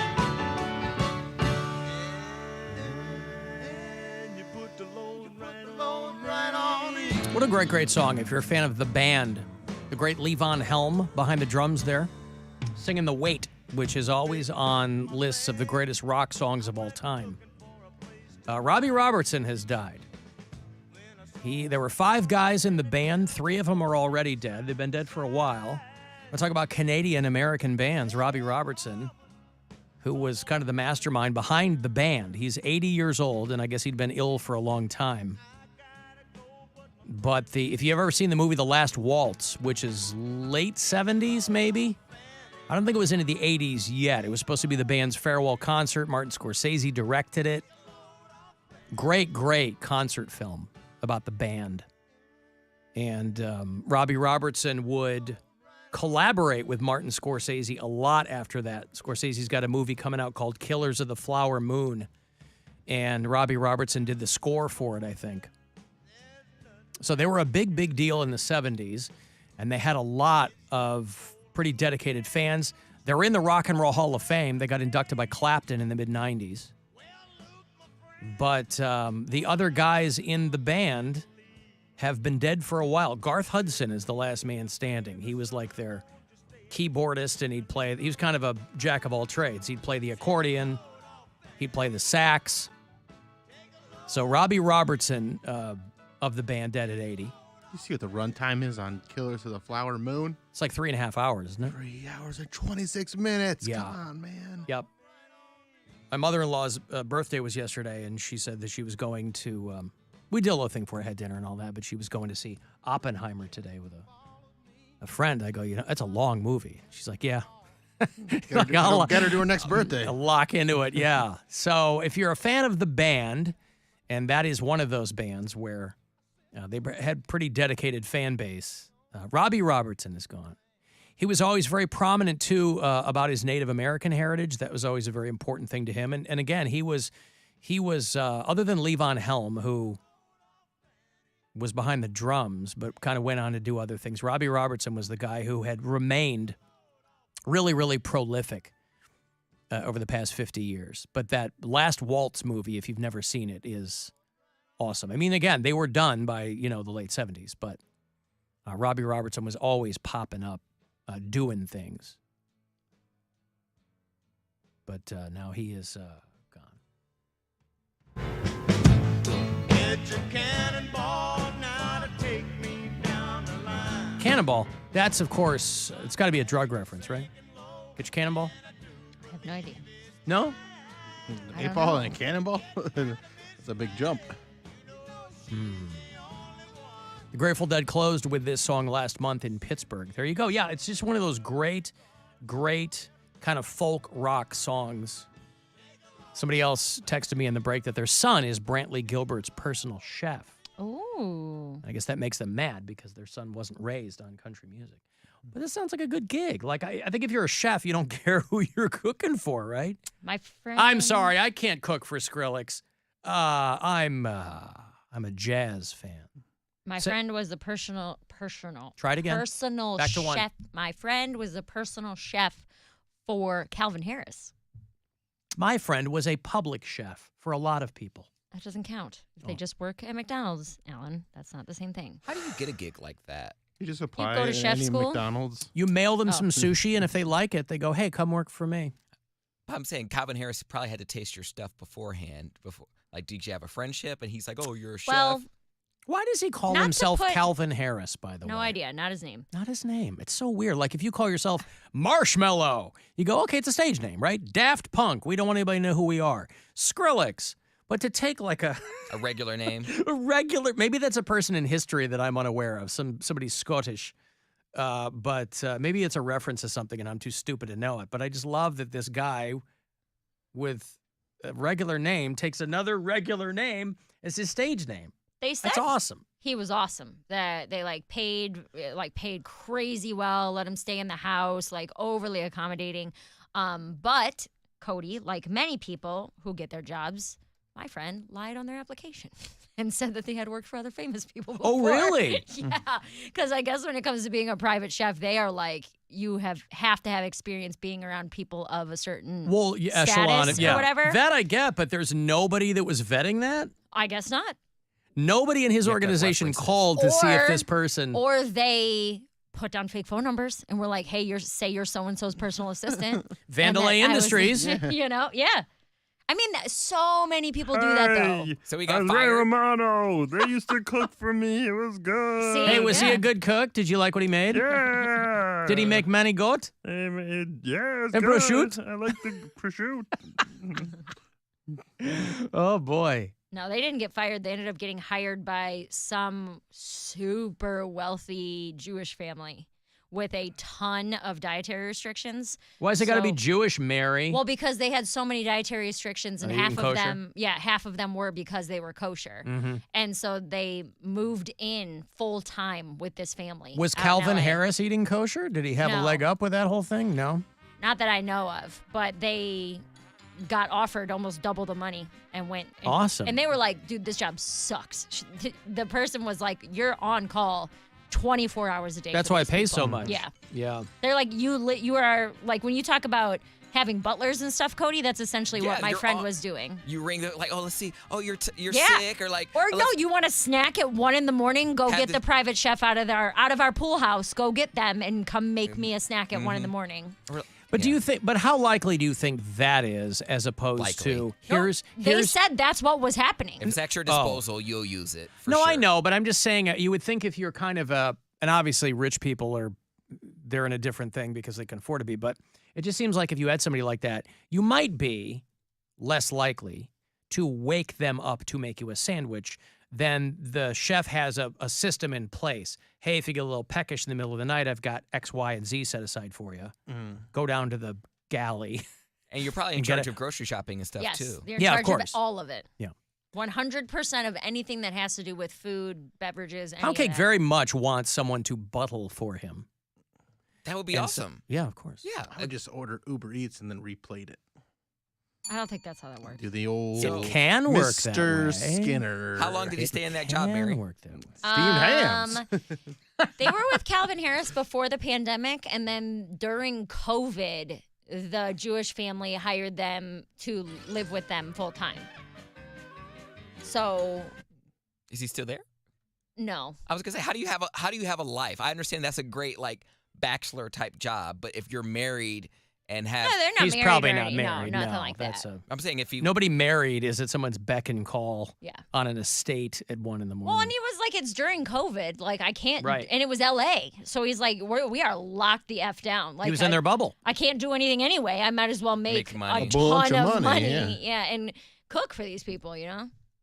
Who? Not Diplo. Who was the DJ that slit his own throat? Avicii. Avicii, yeah. Avicii, With right? the like wine bottle. It's the most hardcore suicide. It really was. That beats Elliot. For a long time, it was Elliott Smith stabbing himself in the heart, but it might be Avicii. Now that's like the he was named after that citrus fish dish, right? See, Filter should have just kept making songs about people that killed themselves. Then they would have been headlining Buzzard Fest.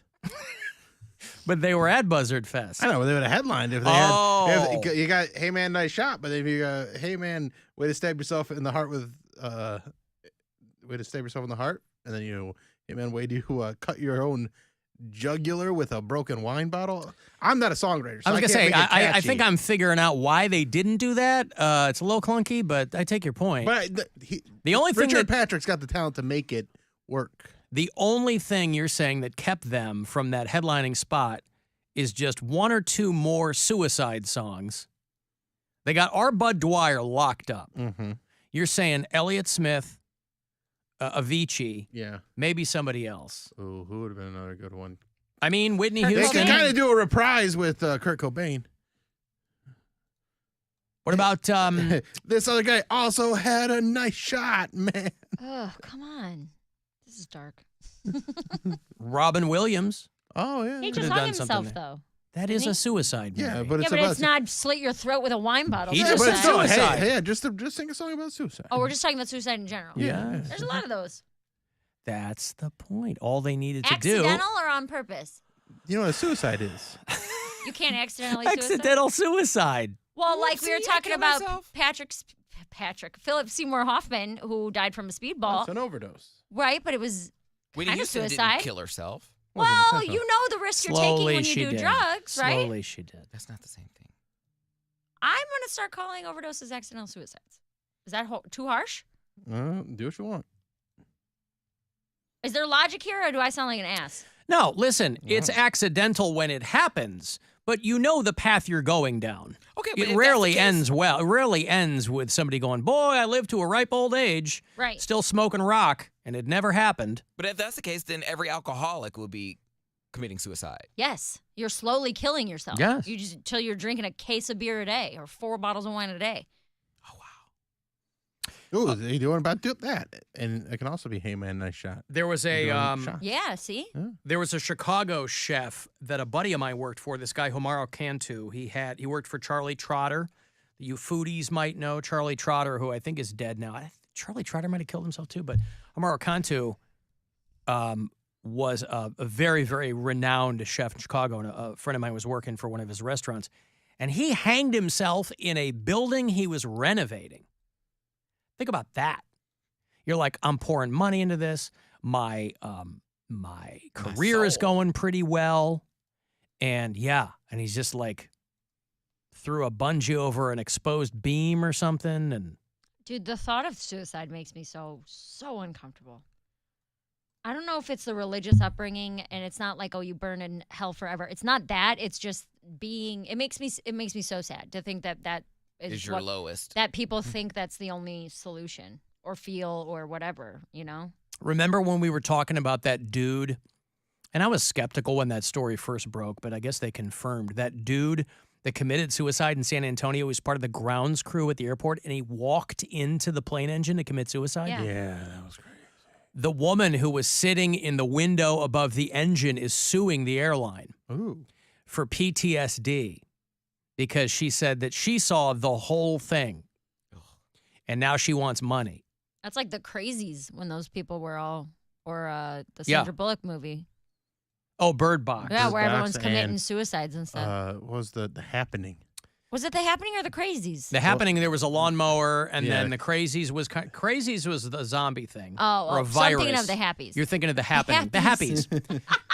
You're thinking of Mark Wahlberg. Yes, it's the plants or whatever. Yeah. Spoiler alert. The Robin Williams version of the Filter song can be "Hey Man, Nice Knot." Thank you, Tim. Pure BS on YouTube. No, that's all Bill Tim. didn't write that. I'm giving Tim the credit on that. Well, one. Tim doesn't have a stand-up hour on YouTube. Good Maybe point. you should. Maybe you should, Tim. Give it a shot. But I like the terminology they've used now because now this has happened a handful of times where a person is ingested into the engine. This is San Antonio from Los Angeles, taxiing on the runway when the dude ran into the engine. And initially I was like, there's no way that this guy killed himself by doing that. But they confirmed that he did because he had given one of his superiors a suicide note in a $1 bill. And somebody took the money, just didn't even know there was anything in it. It didn't read it. David Renner is the guy. And he was part of the grounds crew. And he committed suicide by walking into the engine. And the woman who was in the window above the engine filed a lawsuit against the airline and the airport, saying that she saw the turbine shred his body and she still has nightmares of seeing bits of his body spat out the other side of the engine. This is so gross, dude. And so she's looking for over $1 million. Our boss, Rob Anthony, wants to get in on the fun, but he doesn't understand the assignment. He said, the Kleenex movie soundtrack, hey man, nice snot. But We are that's talking not about a suicide. suicides. They're all suicides, Rob. Well, Rob just murdered his comedy career. Does that count? Sure. So this woman says, I want $1 million because they should have known from hiring this guy and blah, blah, blah. I guess he and his family was like he had a bunch of problems, but he'd been clean for months before his suicide. Now, here was going to be my question. How often, because they always say signs of suicide are people who are depressed or blah, blah, blah. How often are people committing suicide and show absolutely no signs? Where people are like, dude, I talk to the guy every day. He seemed like a totally normal dude. Like, how often is that happening? I don't know. I mean, my girlfriend who hanged herself in college, Did you she know? was, huh? Did you know, like, she was headed down that path? No clue. That's what I mean. And that's why her parents were mad at me because I was like, I didn't see. I mean, we were in college, right? So there's kind of a malaise. I mean, just kind of like we were 20, 21, you know. So it's like there's kind of maybe I didn't know what to look for. She was never like that around me. I never got any indication from like her friends or whatever that was on the way. So it was like everyone around her was laid out. Yeah. Because because you immediately go, what did I miss? Yeah. And then the parents are coming at me and I'm saying, what did you miss? And I'm like, right, what did I miss? What did I miss? And it's not always that. See, with this guy, though, at the airport, on the one hand, it's so sad because, like, somebody should have stepped in and done something with this guy. But on the other hand, if you're going to sue companies because they hired somebody with mental health issues, You can't do that. well, it's just going to make people hide them rather than getting treatment. But right? I don't think you can you legally not hire somebody because of mental health stuff? You can't. That's all. Like, you can't ask those kinds of questions. But the thing they're is, not it's gonna like say that they're not hiring you because of mental health. They'll just come up with a reason. they'll come up with a reason. But you certainly don't want people hiding those issues because they have to get a job, right? Right. Last thing you want is to take more mentally ill people and force them into like homelessness quiet. and unemployment. Yeah. But it's a really, really You know what I thought was weird? wild, gross story. Did you guys have to fill out that thing in Workday just last week that was asking about disabilities? Workday is our HR platform. Sorry, it's our HR platform. It's a it was asking about disabilities, and listed under disabilities were like anxiety, depression, and addiction issues. Yeah. And I was like, never in my life. I mean, this is the first like hardcore corporate job I've ever had. But I've worked corporate. Yeah. I've worked for like Live Nation. Like I've worked for other corporations, and I'm like, I never saw these things listed as a disability. I think before. because I think there are more companies. This one I know for sure. There are more and more companies that have giant apparatus now to point people to deal with those things. Like there's a whole mental health thing that this company has. But to list it as a disability, I don't know about that. I thought that was very strange. Or to maybe not list, but categorize it as, hey, here are all the things that fall under our Disability Act or whatever. Well, I complained because I only suffer from the thing I didn't see, which is I have to tuck my rod into my sock. And so I said... But that under the desk camera sees it. Yeah! OnlyFans. Oh, hey, I'm late. I got to break. How long are here. your socks? Huh? Oh, they go up to his hips. Oh yeah, all the way. Yeah, they're like jodhpurs. They're actually like pantyhose. waiters. They're like waiters. I got to put the garters on my thigh and the whole thing. Strap it down. If you want to text 35192, AlanCoxShow.com, you can watch and we'll be back. It's the Alan Cox Show on 100.7 WMMS and everywhere you go.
This is The Buzzard.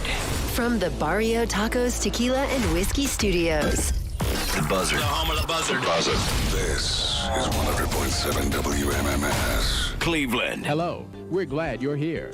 If you need assistance or just have a question, our associates will be glad to help you anytime. Call the Alan Cox Show, 216-578-1007 or 1-800-348-1007.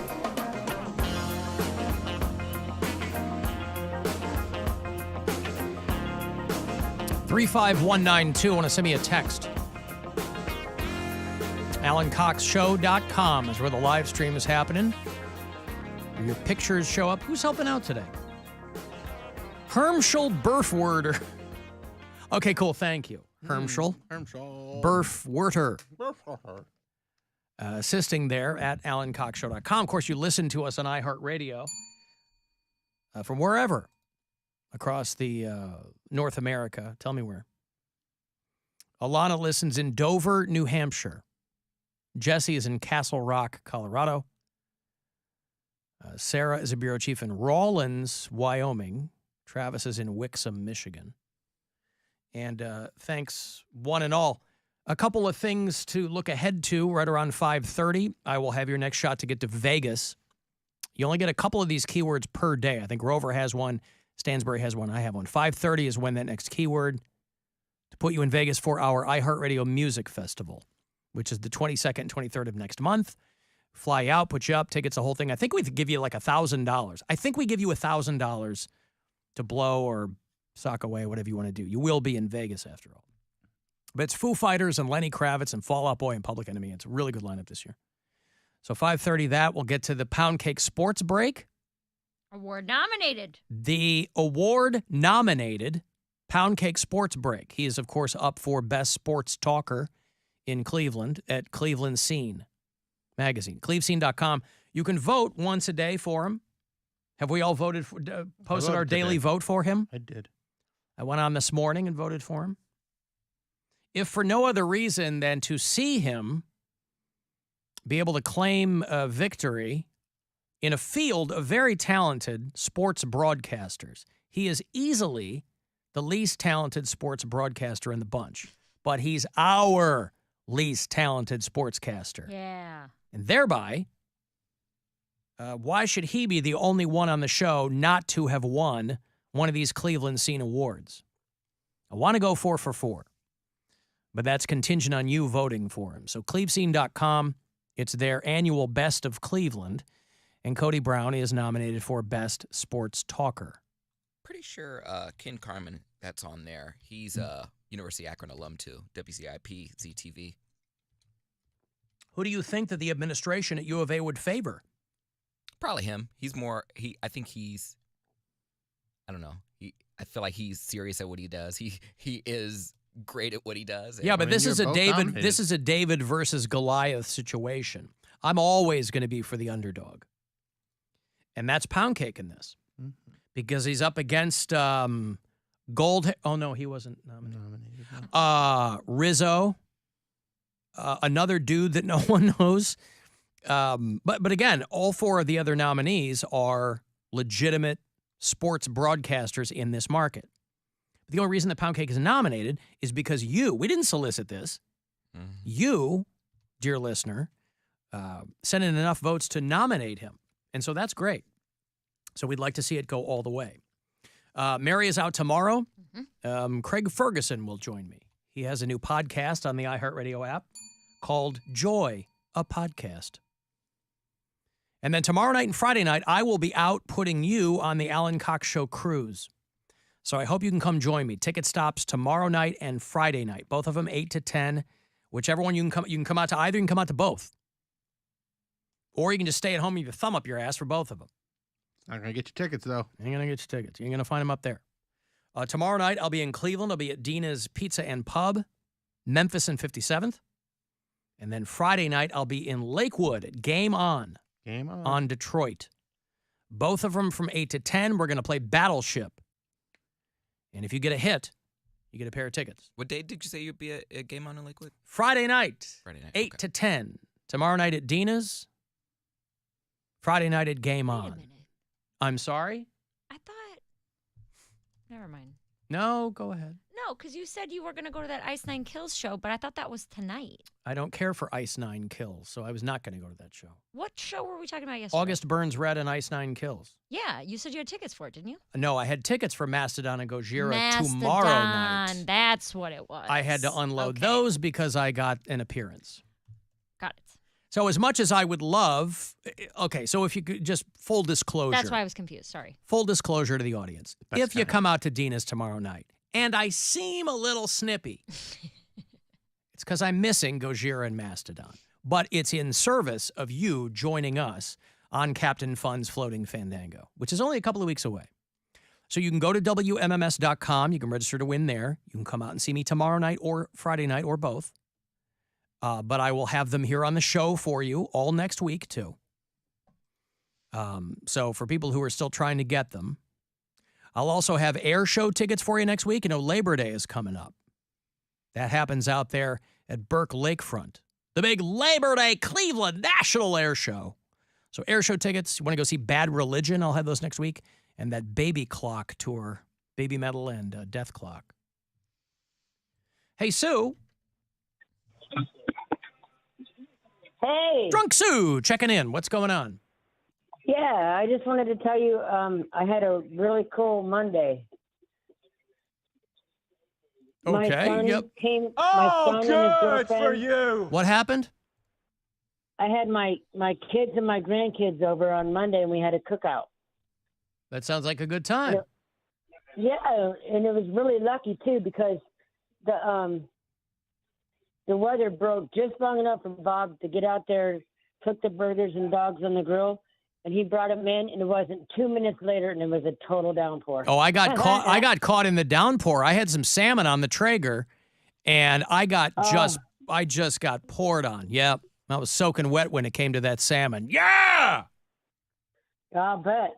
Hey, also, I was at Berlin Lake. We were camping, and I know I saw me a pterodactyl. Oh, good for you. Oh, you did? I know. We've heard this story before from Sue that she corroborates pterodactyls out in the hinterlands of.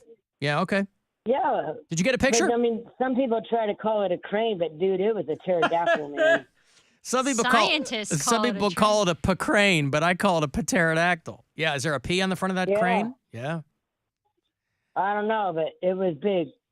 Listen, everybody else can tisk, and everybody else can dismiss, but I believe you, Drunk Sue. Whatever you tell me, I believe it. Well, you should. I Because do. we canoed into this little, inlet, and it was up there in a tree, and it was huge. Yeah. I bet that beak on that sucker was 18 inches long. It was huge. Yeah, that's only 1.5 feet. I would think that a pterodactyl would have something longer than 18 inches at its disposal. It does have to take down small game, right, just to stay alive? Well, sure. Yeah. Oh, you know what? Speaking of 18 inches. Yes. We were sitting out front, and my leg hit the one wooden table out there, and Bob caught me so I wouldn't hit the floor. Oh. And all I did was graze the wooden table out there. I end up with a bruise that is 18 inches long and 7 inches wide. Wow, that's a huge. Are you okay? It goes from my butt to my knee.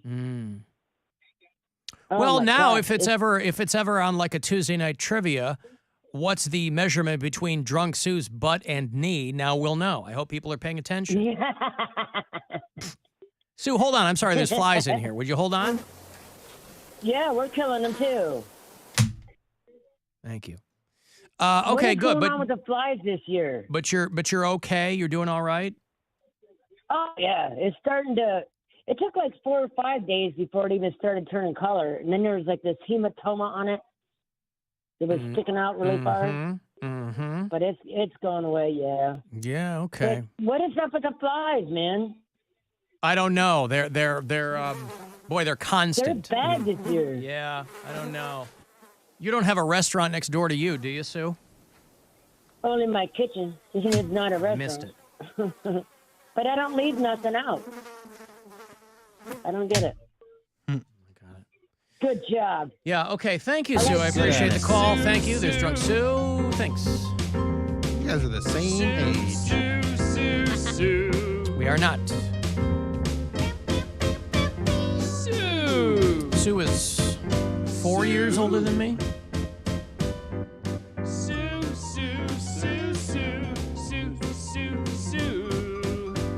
No, she's out there living her life, right? I was reading about this lady, speaking of bruises and cuts and the whole bit, this lady who was mowing her lawn in Texas. Laid in front of the mower. I'm sorry? She laid down in front of the mower. Like in The Happiness. Yes, in Is that The the movie? Happiness. Yeah, in The Happiness. No, the Happies. Well, we have a bureau chief. We have Melissa, who's in Beaumont, Texas. She listens on iHeartRadio. And about 30 minutes due north of Beaumont is Silsbee, Texas. This is far southeast Texas. You're not far from the border. Silsbee, Texas is a small town, and this woman made it to the local news because of a terrifying ordeal that she had to undergo, where she was mowing the lawn. She's out there in the back 40 on like the riding mower, and a hawk in the sky drops a snake, lands on her arm, and then the hawk comes down and tries to retrieve the snake. Yeah. Saw that video. That's terrifying. Good evening, everyone. I'm Brenda Matuti. By the way, Brenda Matuti. Brenda Matuti, that can't be right. It's Brenda Matuti. Down there in the Silsbee, Texas? Yeah, I'm Brenda Matuti. Brenda Matuti. Look at my booty.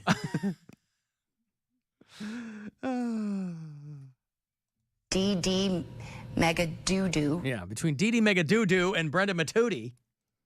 Everyone, I'm Brenda Matuti. As the snake gripped her arm, Jones says a hawk swooped down and started viciously attacking her. Scary, very traumatic. Mowing the lawn is something Peggy Jones does on a regular basis. But in late July, when she reached the middle of the... Who writes the copy for these small markets?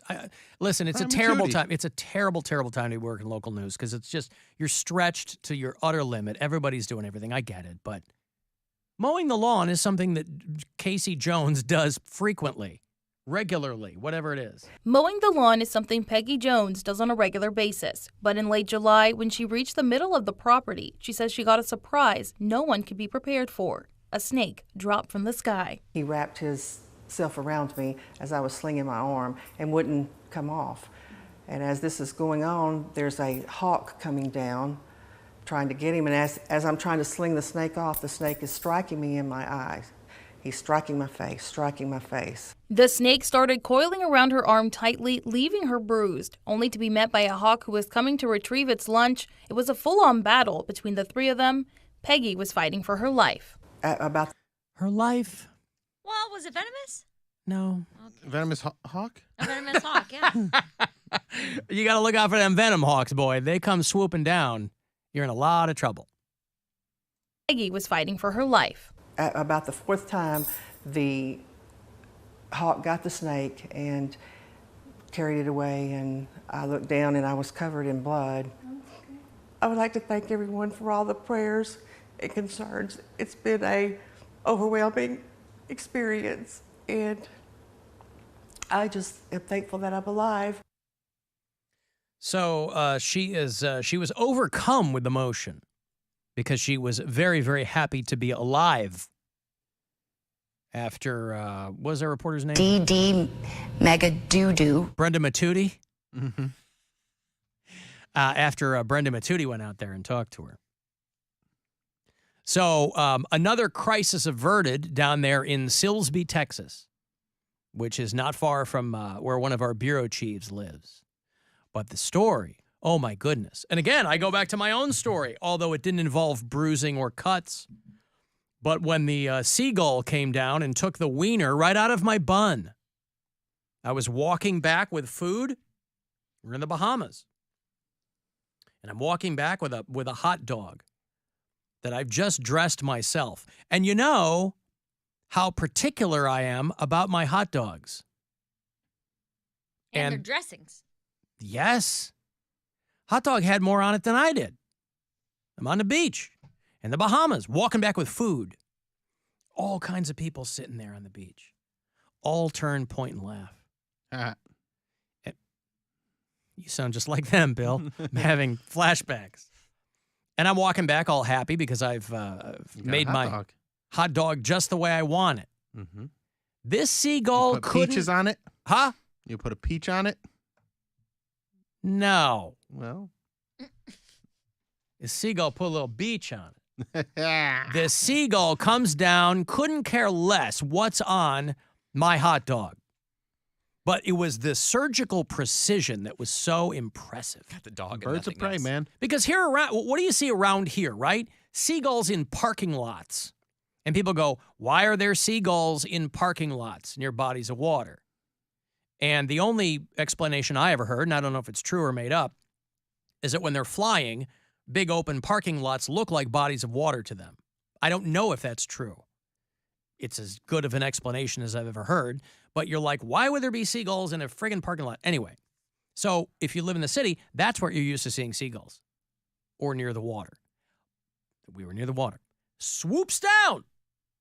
It's not like it grabbed the whole thing and then as it flew away, the bun kind of dangled and fell. Scooped the wiener out of the bun. Normally, because I didn't want to be greedy. There were a lot of people there. I didn't want to be greedy. Normally, I would have set myself up with 2 wieners. This time I only took 1. Didn't want to be greedy. And that seagull grabbed it. So, yeah, sure. Did I get scratched and bruised by a hawk and a snake? No. Nope. But my pride was scratched and bruised. People laughing at you. Well, it's certainly not the first time that's ever happened, nor will it be the last. Nevertheless, it took my lunch. You ain't try to like punch it or not? Punch it. Punch a bird. Yeah. Like Randy Johnson. Seagulls are not. No, They're because big birds. They're not like a little. No, but bitty I didn't even pigeon see or it anything. coming. That was the comedy inherent in it. Was I didn't even see it coming. I was so proud of this food. He's so proud of it. I was. So many people are proud of things they had nothing to do with, right? Pride should be the result of an accomplishment. What I had done was I'd put together amazing, amazing hot dog. You know I'm swinging. What? I'm swinging. The Poundcake Sports Break is on the way at 5:30. Award nominated by Cleveland Scene Magazine as one of Cleveland's best sports talkers. Our own Cody Poundcake Brown at 5:30. And just before that, your trip to Vegas to see our iHeartRadio Music Festival coming up middle of next month. Get ready to win your way to our 2023 iHeartRadio Music Festival and $1,000. You'll be there for a weekend full of superstar performances. Foo Fighters, Fall Out Boy, Kelly Clarkson, Kane Brown, Lil Wayne, Lil Durk, Miguel, Public Enemy, Sheryl Crow, Travis Scott, Tim McGraw, TLC, 30 Seconds to Mars, Never before seen collaborations. And once-in-a-lifetime moments you'll have to see to believe. the iHeartRadio Music Festival, September 22nd and 23rd. T-Mobile Arena here in Las Vegas. Streaming live only on Hulu. Buy tickets now, starting at just $55 plus taxes and fees at AXS.com. Keep listening because the next chance to win your way there and $1,000 spending cash is coming up. It's about time. Time for a Wendy's Frosty. And on Frosty time, there's no room for email time or pointless meeting time or dishes time or errands time. Just time for taking time with a rich, creamy Frosty. So choose wisely. Choose Wendy's. From the Universal Windows Direct Weather Center, WMMS Weather. There is a chance of rain this evening with thunderstorms and heavy rain in the early morning hours. Overnight low around 65. Tomorrow, chance of showers and thunderstorms mainly late afternoon. Tomorrow's high 80. Friday, mostly sunny. High again 80. This report is sponsored by Levin Furniture and Mattress. As the temperatures rise, cooling mattress prices fall at Levin. Save hundreds on the Tempur-Pedic Luxe Breeze mattress and get $300 Levin cash and up to 5 years no deposit special financing at Levin Furniture and Levin Mattress. Hey there, it's Alan for QC Kinetics. I had my annual checkup this morning. My doctor was kind of giving me the once over, and he's like, you're in very good shape. You're in good health. Does anything hurt? And I was so fortunate to say no. But a lot of my friends, guys who play golf, guys who run, all this stuff, are always, something's hurting, whether it's their knees or their shoulders or their hip or their back, whatever it is. And I have told them, and I'll tell you, to call QC Kinetics because they are the leader in natural advanced regenerative medicine, right? Not only here in Cleveland, but all over the place. Nationwide, they're helping people restore and repair damaged joint tissue. So they concentrate the healing agents that are already in your own body, and they concentrate them where your pain is, in your joints. It's like turning back the clock so that you can get back to doing the things that you love to do. Best of all, you're saying no to surgery and drugs. There's zero downtime, and patients with QC Kinetics are getting real, lasting relief. So call them for a free consult. 216-770-5488. Whether it's pain from injury or arthritis, it's an amazing option that you don't want to skip. Get the consult for yourself. Locally, they're here in Westlake, Beechwood, and Independence. QC Kinetics, 216-770-5488. That's 216-770-5488. Get a home run deal at all 4 Ken Ganley Kia regional superstores. Choose from over 600 new Kias in stock with discounts up to $5,000. That's $5,000 off. Or take your choice. New 2023 Kia Forte LXS, Soul LX, or Seltos LX. $199 lease per month. You heard right. Just $199 a month for a Kia Forte, Soul, or Seltos. These 36-month leases have just $34.95 due at signing. 10K miles per year with no security deposit required. We're making deals on over 600 new Kias at all 4 convenient Ken Ganley Kia regional superstores in Medina, Mentor, Alliance, and Boardman. Or visit us online at kenganleykia.com. Tell them McKinsey sent ya, because I want to see ya in a Ken Ganley Kia. Example 5,000 dealer discount off MSRP on a 23 Nero EV. Waive all offers plus tax, tag, title, and dog fee unapproved. Credit through CAMF. Expires 9/5/23. If there's anything better than getting a few of your favorite things from McDonald's, it's getting a few of your favorite things from McDonald's for less in the McDonald's app. Delicious. Now get 4 for $5 when you order and pay in the McDonald's app. Choose a tasty McDouble or savory McChicken plus 4-piece McNuggets, small fries, and medium soft drink for only $5. Ba-da-ba-ba-ba. Valid once per day through 10/29/23 at participating McDonald's. Must opt into rewards. To start the season, spray away stress. Get rid of grime. Clear the nerves. Do away with dirt and doubt. And lose the germs. For less worry and more wins. When you get to a clean slate, the possibilities are endless. Clorox. Start clean. Always use products as directed. Hey, it's Alan Cox. Save time and help a great cause with Cars for Kids. Donate any car, running or not. You get fast, free towing, a tax-deductible receipt, and a free hotel stay. Donate now at carsforkids.org. And remember, cars with a K. Diamonds Direct is making it easier than ever to design your dream ring at your dream payment. Announcing all new aggressive financing options up to 60 months. These new creative plans allow you to pick your payment so you don't have to compromise on that engagement ring. We know that just like that ideal engagement ring, one size doesn't fit all. You want choices, alternatives, options, and as always, we want to empower you every step of the way. Diamonds Direct's multitude of finance options now allow you to spread your payments up to 5 years. Pay nothing down or pay a lot down. You decide. Get a $400 a month payment or a $200 a month payment. It's your choice. So you can get the most beautiful engagement ring and have money left over for other fun things like a tropical honeymoon or decorating the house. And by the way, it's not just for engagement rings. You can use these flexible financing options for wedding bands, designer jewelry, gifts for any occasions. At Diamonds Direct, we're always finding ways to help you make your money go farther. Your love, our passion. Get directions, showroom hours, and more at diamondsdirect.com. Hey, K.O.B., you got what I need. Easy credit, easy drive. Where Cleveland goes to buy. OKOB, KiaBedford.com. Why choose Mr. Hero? We have one word for you, Roman Burger. A burger so unique, so delicious, and only available at Mr. Hero. The next time you're deciding what to eat, head on over for a Roman Burger. I crave a hero. Life's better with a home policy from American Family Insurance because you'll feel protected no matter how the wind blows. Also, you can keep enjoying the home of your dreams. And our expert agents can help you save up to 23% when you bundle home with auto. Insure carefully, dream fearlessly.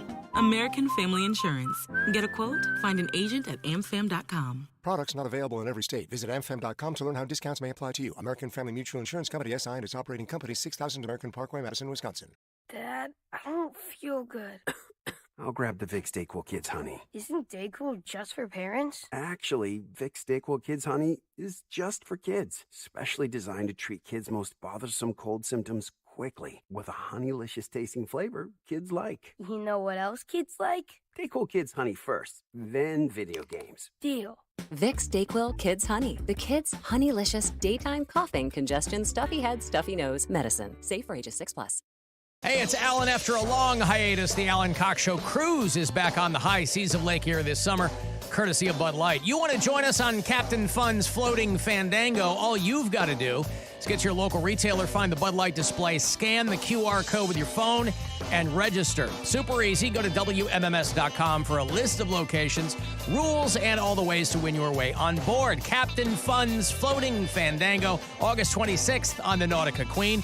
Sponsored by Bud Light. Easy to drink, easy to enjoy, and now easy to cruise. Enjoy responsibly. The best time to get a great deal on a Ram truck is now, during the Ram Make This the Summer event. Well-qualified lessees get a low-mileage lease on the 2023 Ram 1500 Bighorn Crew Cab 4x4 for $459 a month for 36 months with $3,522 due at signing. Tax, title, license extra. No security deposit required. Call 1-877-RAM-5722 for details.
Rest of us safe, which leaves me.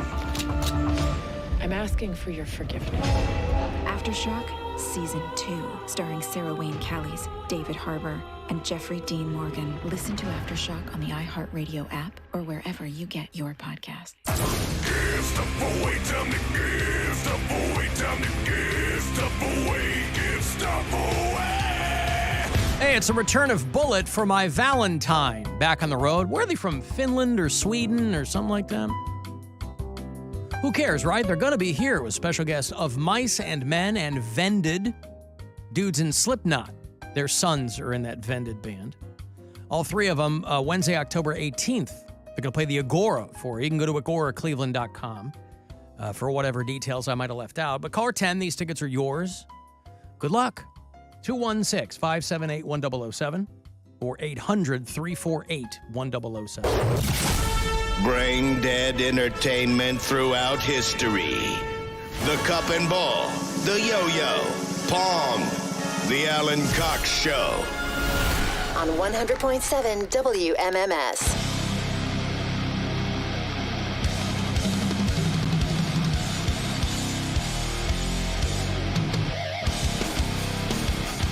Bullet for my Valentine are from Wales. They're Welsh. I should have known that because Is that this? there was a hot minute. Yes. I like this. Are Well, they sure going to you do. start screaming soon?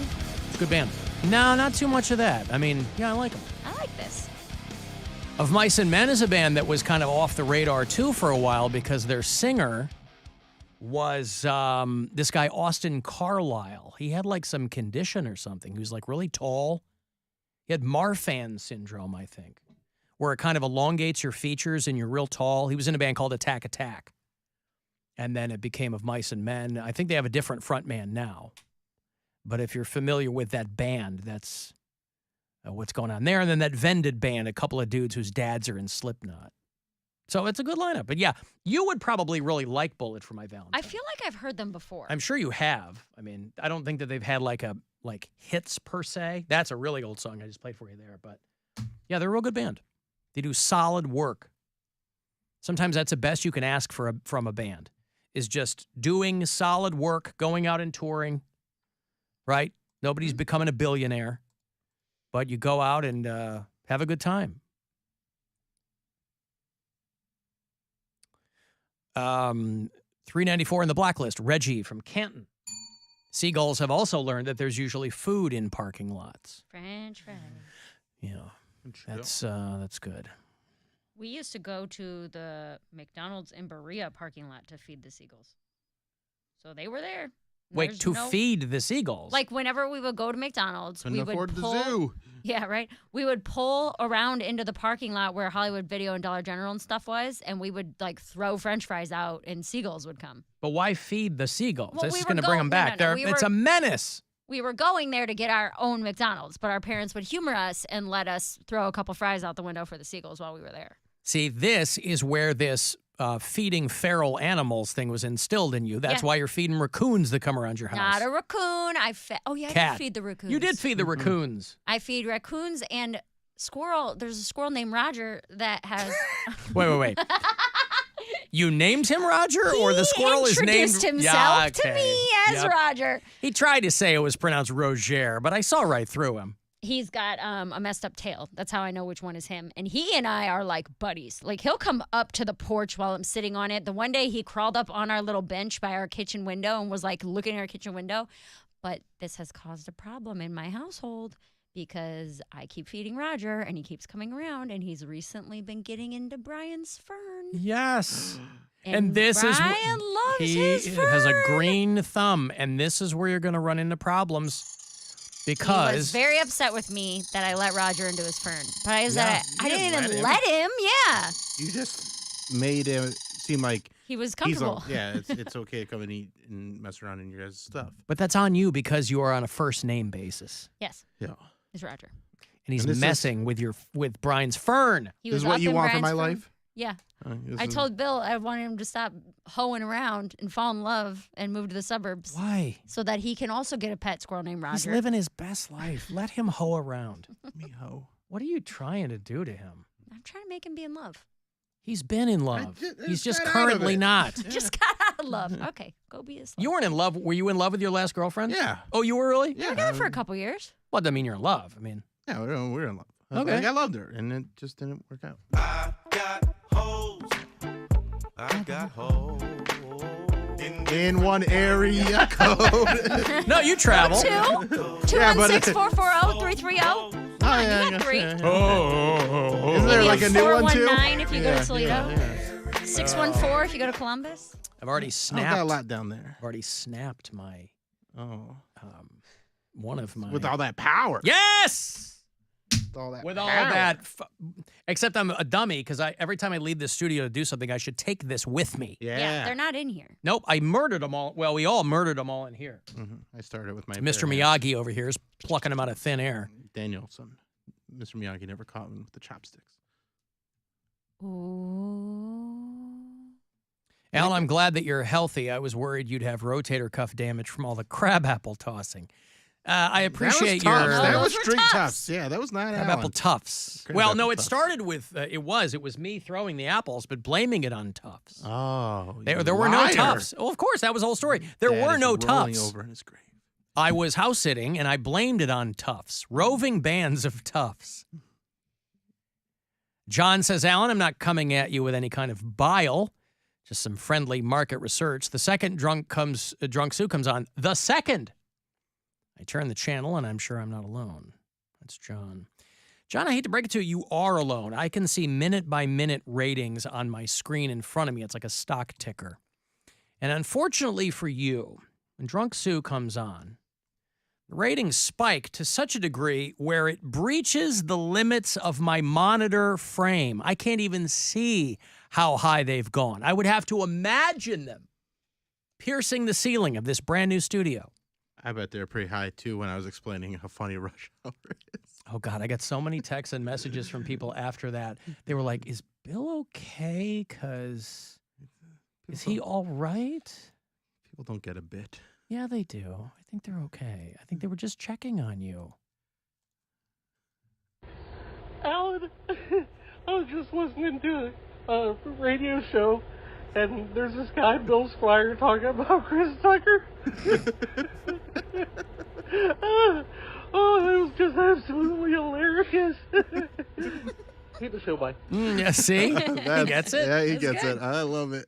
Hey, let me send you to Vegas. It is our iHeartRadio Music Festival. Boy, it's stacked this year. Foo Fighters, Public Enemy, Lenny Kravitz, Fall Out Boy, Sheryl Crow, 30 Seconds to Mars, and many more. You and a pal, we fly you out, we put you up, we give you $1,000 to spend, we put you at the show. Oh, it's a scene, man. Is it an arms race? It's a goddamn arms race, Mary. That's right. All right, good luck. Now, your chance at a trip to our 2023 iHeartRadio Music Festival. Text the nationwide keyword Vegas to 200-200. You'll get a confirmation text and info. Standard data and message rates apply in this nationwide contest. That's Vegas to 200-200. You know, you'd understand how the rest of us on the Alan Cox Show might be not thrilled to be award nominated because we're so used to it. Mm-hmm. Mary's used to it. Bill's used to it. I'm used to it. Poundcake, it's his first rodeo. And he is award nominated over at Cleveland Scene as Cleveland's best sports talker. His victory depends on you voting for him in that category at clevescene.com. And so I give you, are you ready, Cody? I am. I offer you this week's award-nominated Poundcake Sports Break. Play ball! This is a Poundcake Sports Break!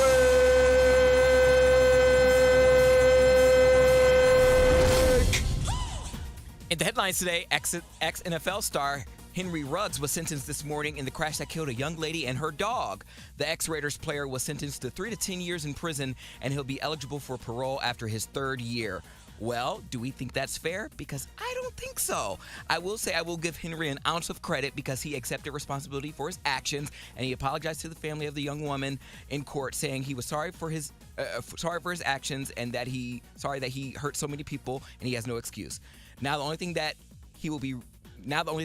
will be rated is Ruggs' prison cell. Also, it's a very popular time for chair swinging, but I think NBA's Anthony Edwards was ahead of his time. You may remember last season when his team, the Timberwolves, were eliminated from the playoffs. He had a chair swinging outburst on his way to the locker room. If you don't remember, we have a short clip. Punched their ticket to the Western Semi. Told you it was a short clip. It was an incident. It was that incident where 2 female employees were hit, thus Edwards being hit with an assault charge, and now the NBA is hitting him with a $50,000 fine. Yes, a pretty hefty fine, but I think he'll be all right. It isn't the first time he's been fined, because last year he was fined $40,000 for making a homophobic comment on social media, and he made $30 million over the course of his 3-year career. And the assault charges have since been dropped, but Anthony's outbursts have gone on to inspire recent events like the Alabama Riverfront Brawl. Now that's a legacy. And lastly, Mary, I just want to let you know you're not alone. Per our conversation yesterday, if you weren't listening, you miss a lot. But Mary mentioned on the show how she got so high in the Mall of America, she thought she was going to die. Well, now, wrestling legend Ric Flair recounted a time where he got so high with Mike Tyson, he thought he died. He said this on Theo Von's podcast, I guess to promote his new Bud line. But we have a clip of that, too. It's funny. I got so high with Mike one night. Mike Tyson? Is that who we're talking about, Mike Tyson? Yeah, with Mike. Yeah.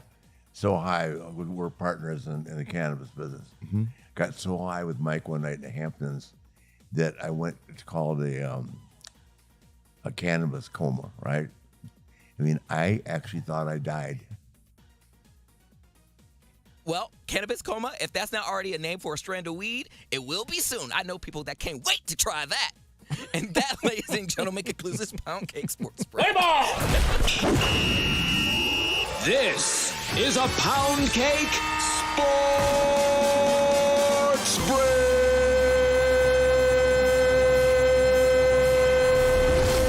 I think he's letting the pressure get to him. I think so too. But I want to know what your favorite strand of weed is. My favorite strand of weed? Why is there not a strand? No. Mary. Strain? Strain? He said strand. Do you know what he means? I know. And I'll answer for him. It's Blue Dream. Okay. Not lemon pound cake? Strain of wheat. Yeah, I don't know. Is there a blueberry pound cake strain of wheat? What was that Afro Man song? Was it Afro Man, my lemon pound cake. Yeah. Yeah, you were fumbling a little bit on this one. I think the pressure of being award nominated is getting to him. I think he's getting too inside his own head. Is that fair to say, Cody? Are you getting nervous now because there's so much pressure? Before, you didn't have anything to prove. And you still don't, by the way. Right? Just because you've been nominated as Best Sports Talker doesn't mean that it has to jam you up in any way. No, but I want to You get still it right. do. I know, but you're not. You're letting it get to you. Yeah. Yeah. Got to work on that. Indeed. Is there a new Poundcake podcast this week? No, but I'm going to have one next week. I think me and Fancy are going to do another one. Well, next week is next week. Tomorrow, Craig Ferguson, by the way, will join me. He has got a new podcast called Joy, a Podcast, and it's on the iHeartRadio app, which I assume is why he's checking in. Mary's out tomorrow. Mm-hmm. She'll be in... I have a corporate 3:30 gig. Oh, here in town? Out by Youngstown. Oh, I It's thought like, you were like somewhere on the road. well, I mean, it's at 3:30 in the afternoon.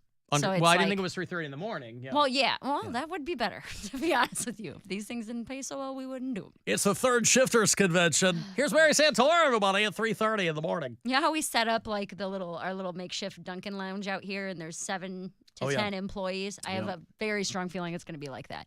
No microphone, fluorescent lights. No microphone. When some corporates, you're just in a conference room. Yeah, but don't they understand the particular needs of the performer in those situations? You go, I would love to perform at your function. Here's what I'll need. I'm after the luncheon, though. But here's what I'll need. Yeah. I don't know. I don't ask enough questions. I can. How is that not changed, by the way? After all the kicks in the balls we've given you, we don't even have to do that. You know you don't ask follow-up questions. It'll be fine. It's gonna be fine. Mary's just out there cashing checks and asking no. I know you are. I know what it is. I'm just saying you can cash checks and ask questions that will help you perform. I know. You got to sit at the end of a 12-foot table and sit down and tell jokes? Honestly, though, guys, here's what I'll need. Huh? So it wouldn't be the worst gig I've ever done. No, but I mean, given that. Okay, but do you understand that full lights and sound in a room of 15 to 20 people would be weird? But conference rooms usually have some kind of and that's, AV I'm capacity. assuming there's going to be like a podium or even if there isn't a microphone, it's probably going to be small. So I'm not that worried about it. I'm really not. I have but just the fact that you don't know what the fact that you don't know what the performance space is. Sure, but do you understand that a microphone in a conference room like this would be too much? You can't have a microphone in front of 30 people. You have a microphone anywhere. You can I have think it's too much. But you don't know you're going to be in a conference room. You might be in like an auditorium like we had at Oak Tree. We do shows in front of 30 people all the time with a microphone. Right, that are set up for comedy, not at 3:30 in an office But building. a microphone's not a bad idea. Do you want to take my speaker? I do not want your. It's gonna be fine. Whatever it is, I'm gonna be fine. All right. I've done comedy shows in a leasing office of an apartment building before. Yes, I'm and I really would not think that that worried what about I'm it. saying is, given those circumstances, you'd want to make it as advantageous for you as possible, rather than just like, well, this sucks, but let's be funny. I mean, that's kind of how I go into it. Where it's Well, like, okay. Whatever it's gonna be is what it's gonna be. I really don't care. Wow. Why? It is what it's gonna be. If they are not expecting a microphone level performance, I mean, then the bar's You so don't low know enough what they're already. expect. You know that people's expectations always exceed what they should expect. Sure. Bill, do you hear what's going on? Boy. Why you bugging? Huh. It's gonna be fine. I don't care, she said. How about that? All right, anyway, that's tomorrow. I got to take a break. You want to send a text 35192. If you're listening on the iHeartRadio app, you can leave us messages there. And you can watch live if you like at AlanCoxShow.com. Rover's Morning Glory. You spent money on taquitos? It's 7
Rio Tacos, Tequila, and Whiskey Studios.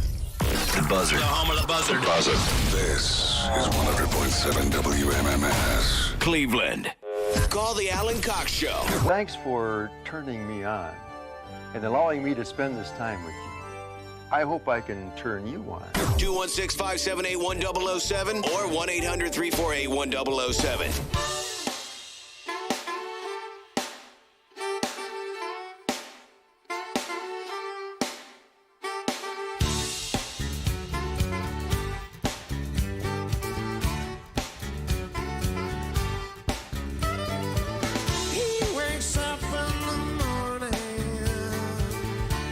Poundcake, you know who this is?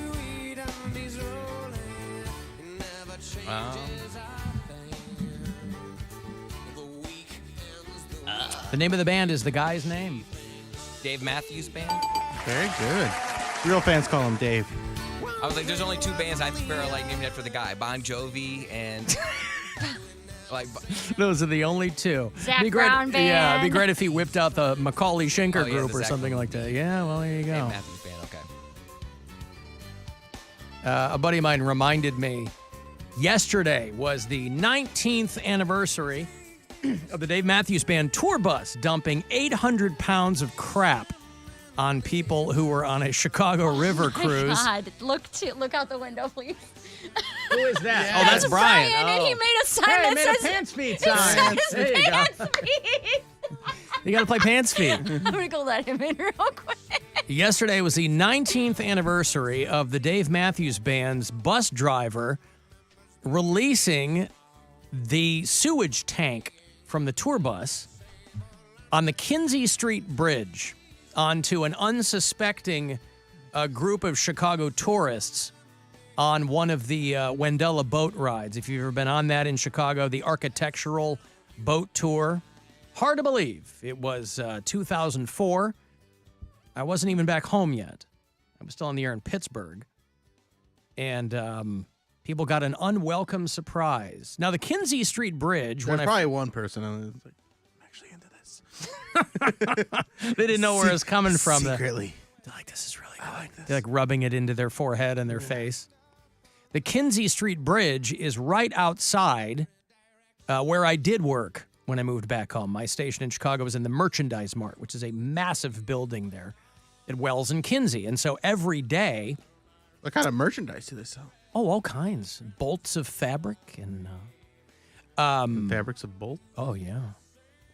And so this is the bridge that I would take to go to and from work all the time. In the summer, I'd ride my bike from my apartment to work. I was on in the morning, so I'm riding there at, 4:30 in the morning, but on the way back home.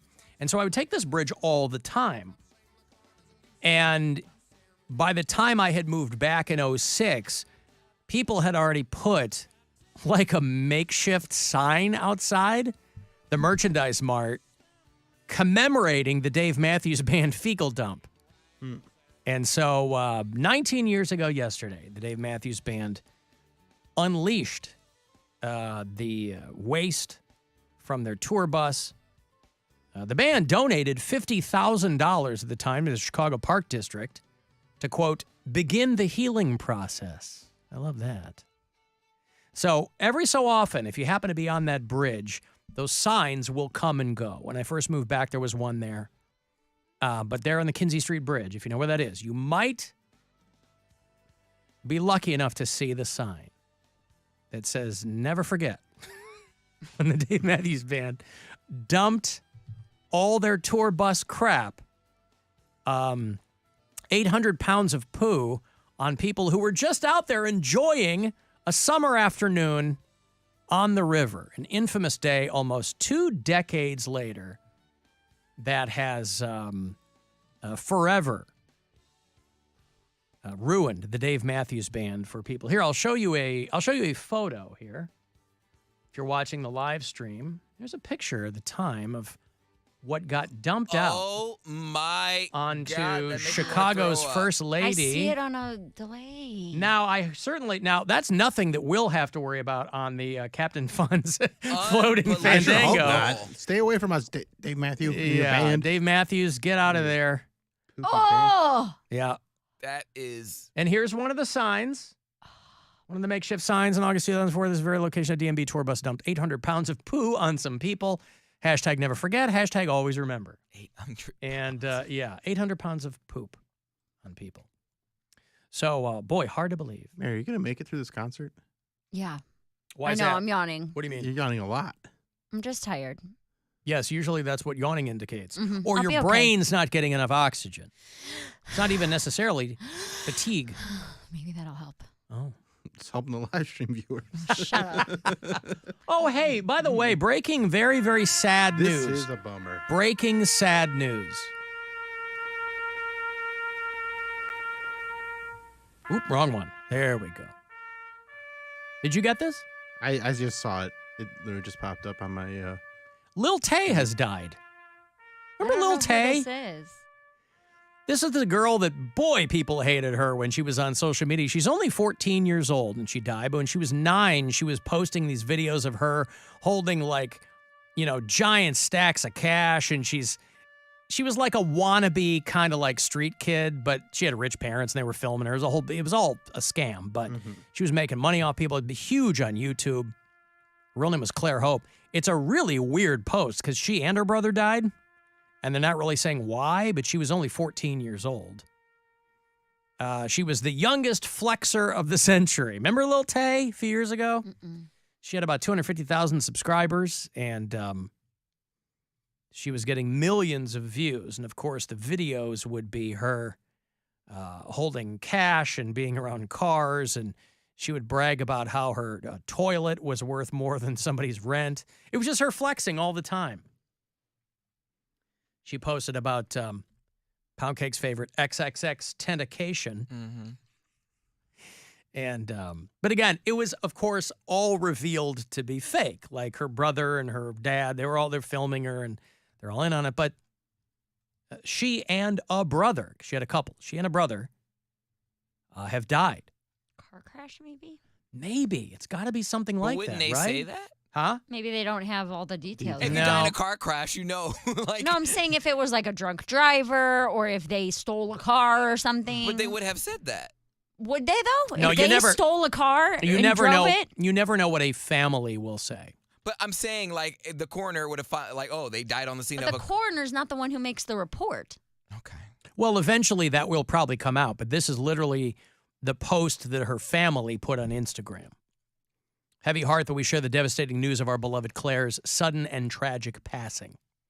Her brother's passing adds an even more unimaginable depth to our grief.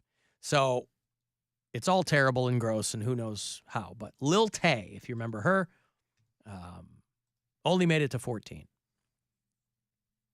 Mentioned Robbie Robertson earlier, yes. Mm-hmm. Can you inform Mary that her sweater meat is lovely? Thank you. Well, we got some charmers in the audience, don't we? Mm-hmm. Yeah. Show that pants feet sign. Oh, Brian made a pants feet sign. Oh, he's in the kitchen eating right now before we go to the show, but that's our pants feet. You think that they'll play it? I think they'll see that sign. You think so? Absolutely Pretty big. see that It's sign. awesome. It's great. And you're far enough back that you're not really gonna obstruct. Well, I guess all the lawn people, but you can't see anything from the lawn anyway. But even if they don't see it, everybody around you is going to love that That's sign. hilarious. And you That's might not even Brian. be the only person there with it, so there Yeah. might be some strength in numbers, right? I like that he put hearts for the exclamation point. Yeah. I think that's a nice touch. Well, that's that live, laugh, love vibe that he That's likes him. to give I off. haven't made a sign.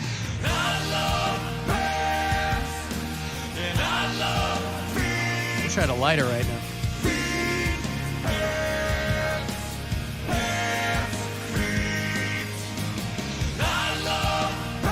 You what, Poundcake?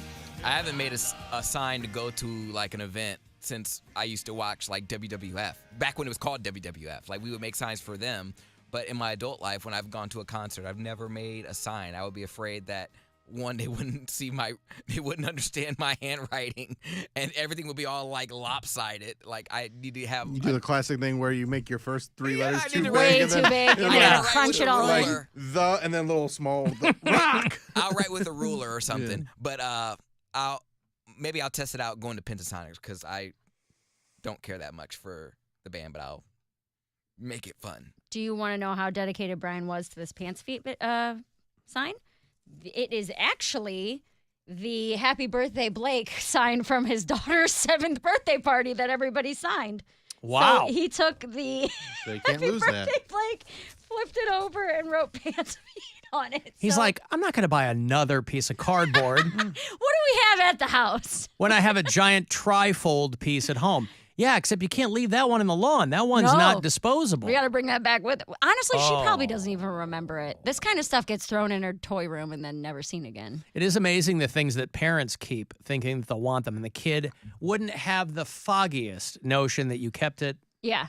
I don't know if because I think this was probably in her toy room closet, like behind board games and stuff. Because there's nowhere else to put, unless we hang it on all of the wall. You Right. know? It's not really anywhere else to put it. I'd keep it more for the pants feet part. Hang that in our bedroom. Mm-hmm. Well, Let's that's get pretty those good. pants around those feet. Well, good. You're getting there armed with something fantastic then. I'm excited. Yeah. It'll be nice. Mm-hmm. I just got focused for the next 9 minutes. 9 minutes. Today is also the 78th anniversary of the atomic bomb over Nagasaki that effectively ended World War II. Someone should make a movie about that. I know. Or the guy who invented it. Yeah, Poundcake, who is the father of the atomic bomb? It was, I mean, once they did the test, then it was only a couple of weeks later. It was really a race against time, and it was a couple of weeks later that Hiroshima was technically a few days before now. So August 9th was Nagasaki. The 5th or 6th, I think, was Hiroshima. But who was the father of the atomic bomb? Do you remember? Because we've talked about who was the father of the atomic bomb. Nigel Oppenheimer.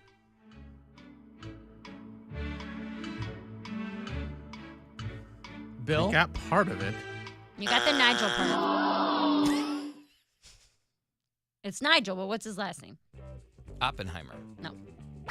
She just said you got the Nigel part right. What's his last name? And you said the same one. Atomic bomb. Yes, Nigel Atomic Bomb. That's why he's like, he was so narcissistic, he needed that thing named after, his name was Jim, Fat Man and Little Boy. Robert Oppenheimer. J. Robert Oppenheimer is the guy that you're trying to think of. Okay. Where did Nigel come from? He wasn't English. I don't know. Well, there are still people who are alive from those bombings. Did they call him Bob, or was it just Robert? I think they call him Bobby Ops. They called him Big Op. They call him Oppie. Mhm. Bob the bomber. They call him Oppie in the movie. Yappy. One of the Hiroshima survivors remembers the atomic bomb attack. Today is the 78th anniversary of those bombs. She was a baby when the bomb was dropped over Hiroshima. Among the dead were nearly all of her mother's family. It killed about 140,000 people right then. That is insane. In the city. And it's the only time that nukes have ever been used during a war, and that effectively ended the war because Japan was like, we give up. Yeah. No mas. Because if they did it again, there's nothing left. Well, 140,000 people, that's a lot of people, but... That was just in Hiroshima, about 250 in Nagasaki. Oh. And they didn't know how many we had. Right. You know what I mean? If we got 10 more of those, we'll take out the whole country. It was about a week later, Japan surrendered. And that was it. But there are still people alive. I mean, imagine living through something like that. You know, it's just by the luck of the draw that you're alive. But everybody in your family is going to get like, you know, they're going to end up dying from radiation exposure. And then you had to deal with people, you know, as you're living your life, people thinking that they're going to get sick from you. It'd be weird. Didn't they have people, and maybe I'm misremembering this or it's just a myth. Weren't there people who survived that had like the clothes they were wearing melted into their skin permanently? Yeah, that's part of it, I think. Like there, and not like a full T-shirt, but like a part on their arm that could never be changed. And it was like, this is the shirt I was wearing on that day. Oh, I don't know about that. You mean stayed on their body? Yeah, like I it don't know about scarred that. them. Like it melted into their body, but I guess they would have died, huh? I don't know if they about were that. close. I don't know. Maybe I'm misremembering it. I think you're thinking of the movie Wolverine. No, I've never seen that. You should. It's a good one. It's pretty good. Yeah, not too bad. How many more minutes until Mary can get out of here? 5. You want to just go? Do you just want to go? I mean, that's up to you. It's your show, Alan. She's waiting to make her suffer. No. How about the guy that got stabbed through the head with the flagpole? What? He got the old Phineas Gage. Remember Phineas Gage? Yes, we learned about him. Phineas Gage, who got the railroad spike through his head and he lived. He walked. It was through his eye or something, wasn't it? This guy is fighting with a dude outside. This is in Tulsa. This guy's fighting with a guy outside of a Sonic. And another guy stabs him through the head with a flagpole. And they arrested the guy, and the other guy's going to live, but he's going to lose an eye. Now, I wish somebody had gotten a photo of this because the flag was still on it. That's very and that patriotic. would be an amazing Listen, photo. if the U.S. women's soccer team wouldn't put their hand over the heart for that flag, then, yeah, they're not patriots. The pole entered the victim's head beneath his jaw and exited out his right temple. And the flag was still on the pole. They had to cut the flagpole to fit him into the amber lamps. Amber lamps. They said that he'll survive his injuries, but he will likely lose an eye. So he gets in a fight with this other dude who charges at him with the flagpole. And when they arrested the guy, he said, that's what he gets. He deserved it. So I'd love to know what argument precipitated this. That's petty even for me. Well, that's a weird, but Tulsa, they have a different situation there because a huge part of that part of the state is reservation. So they're constantly dealing with they've got their own laws and things like that. I think that was part of this.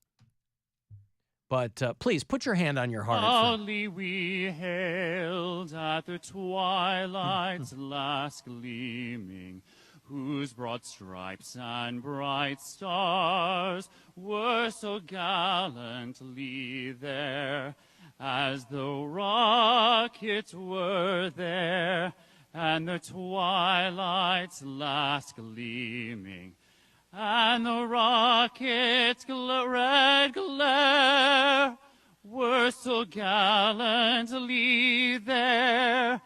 Burst stripes were all there, and the rockets were there. You think that Brantley Gilbert will start his show with that? He'll probably start it with the song Bottoms Up. That but maybe. Instead of the national anthem? Maybe. Songs? Doesn't Not he Trey know- Songz. He has his own one. I was going to say, Nicki Minaj going to come out and make an appearance? Now, I'll go to that. Yeah, Nicki Minaj and Brantley Gilbert are on tour together. There's been weirder collaborations. Wow. How about Tory Lanez getting 10 years? I don't know who that is. Shooting Megan Thee Stallion. Free Tory. I'm sorry, Lanez. Yeah, he got 10 years shooting Megan Thee Stallion in the foot. The defense attorney pleaded with the judge to please take into account Tory Lanez's record of childhood trauma before he sentenced him to 10 years. They wanted 13, the prosecutors. They gave him 10. He'll be out in 2. Be fine. But you know what else is traumatic? Getting shot in the foot. Man. When you're Megan Thee Stallion. You need that foot. Gorgeous, gorgeous piece of human. And you got to shoot her in the foot. And then he lied about it. Hells She was yeah. crazy. Oh, my goodness. He's another Canadian, right? Tory Lanez? Why all these Canadians come to our country acting a fool? Bussing him in from Canada. And you know he's Build that conservative wall. Build because that he's wall. named Tory. All right, I got a break. If you, Mary's going. Have fun with Pants Feet. If you want to let the Give last... everybody one more look. Sorry. No, of your boobs. Not you the dumb- sign. There you go. Oh, a shake. Gave you a little jiggle. I gotta go. All right, later. All right, you want to get the last word in, shoot a text, 35192. Guardians baseball tonight's 3rd of 4 around the corner against the Blue Jays. It's the Alan Cox Show. Everywhere on our free iHeartRadio app.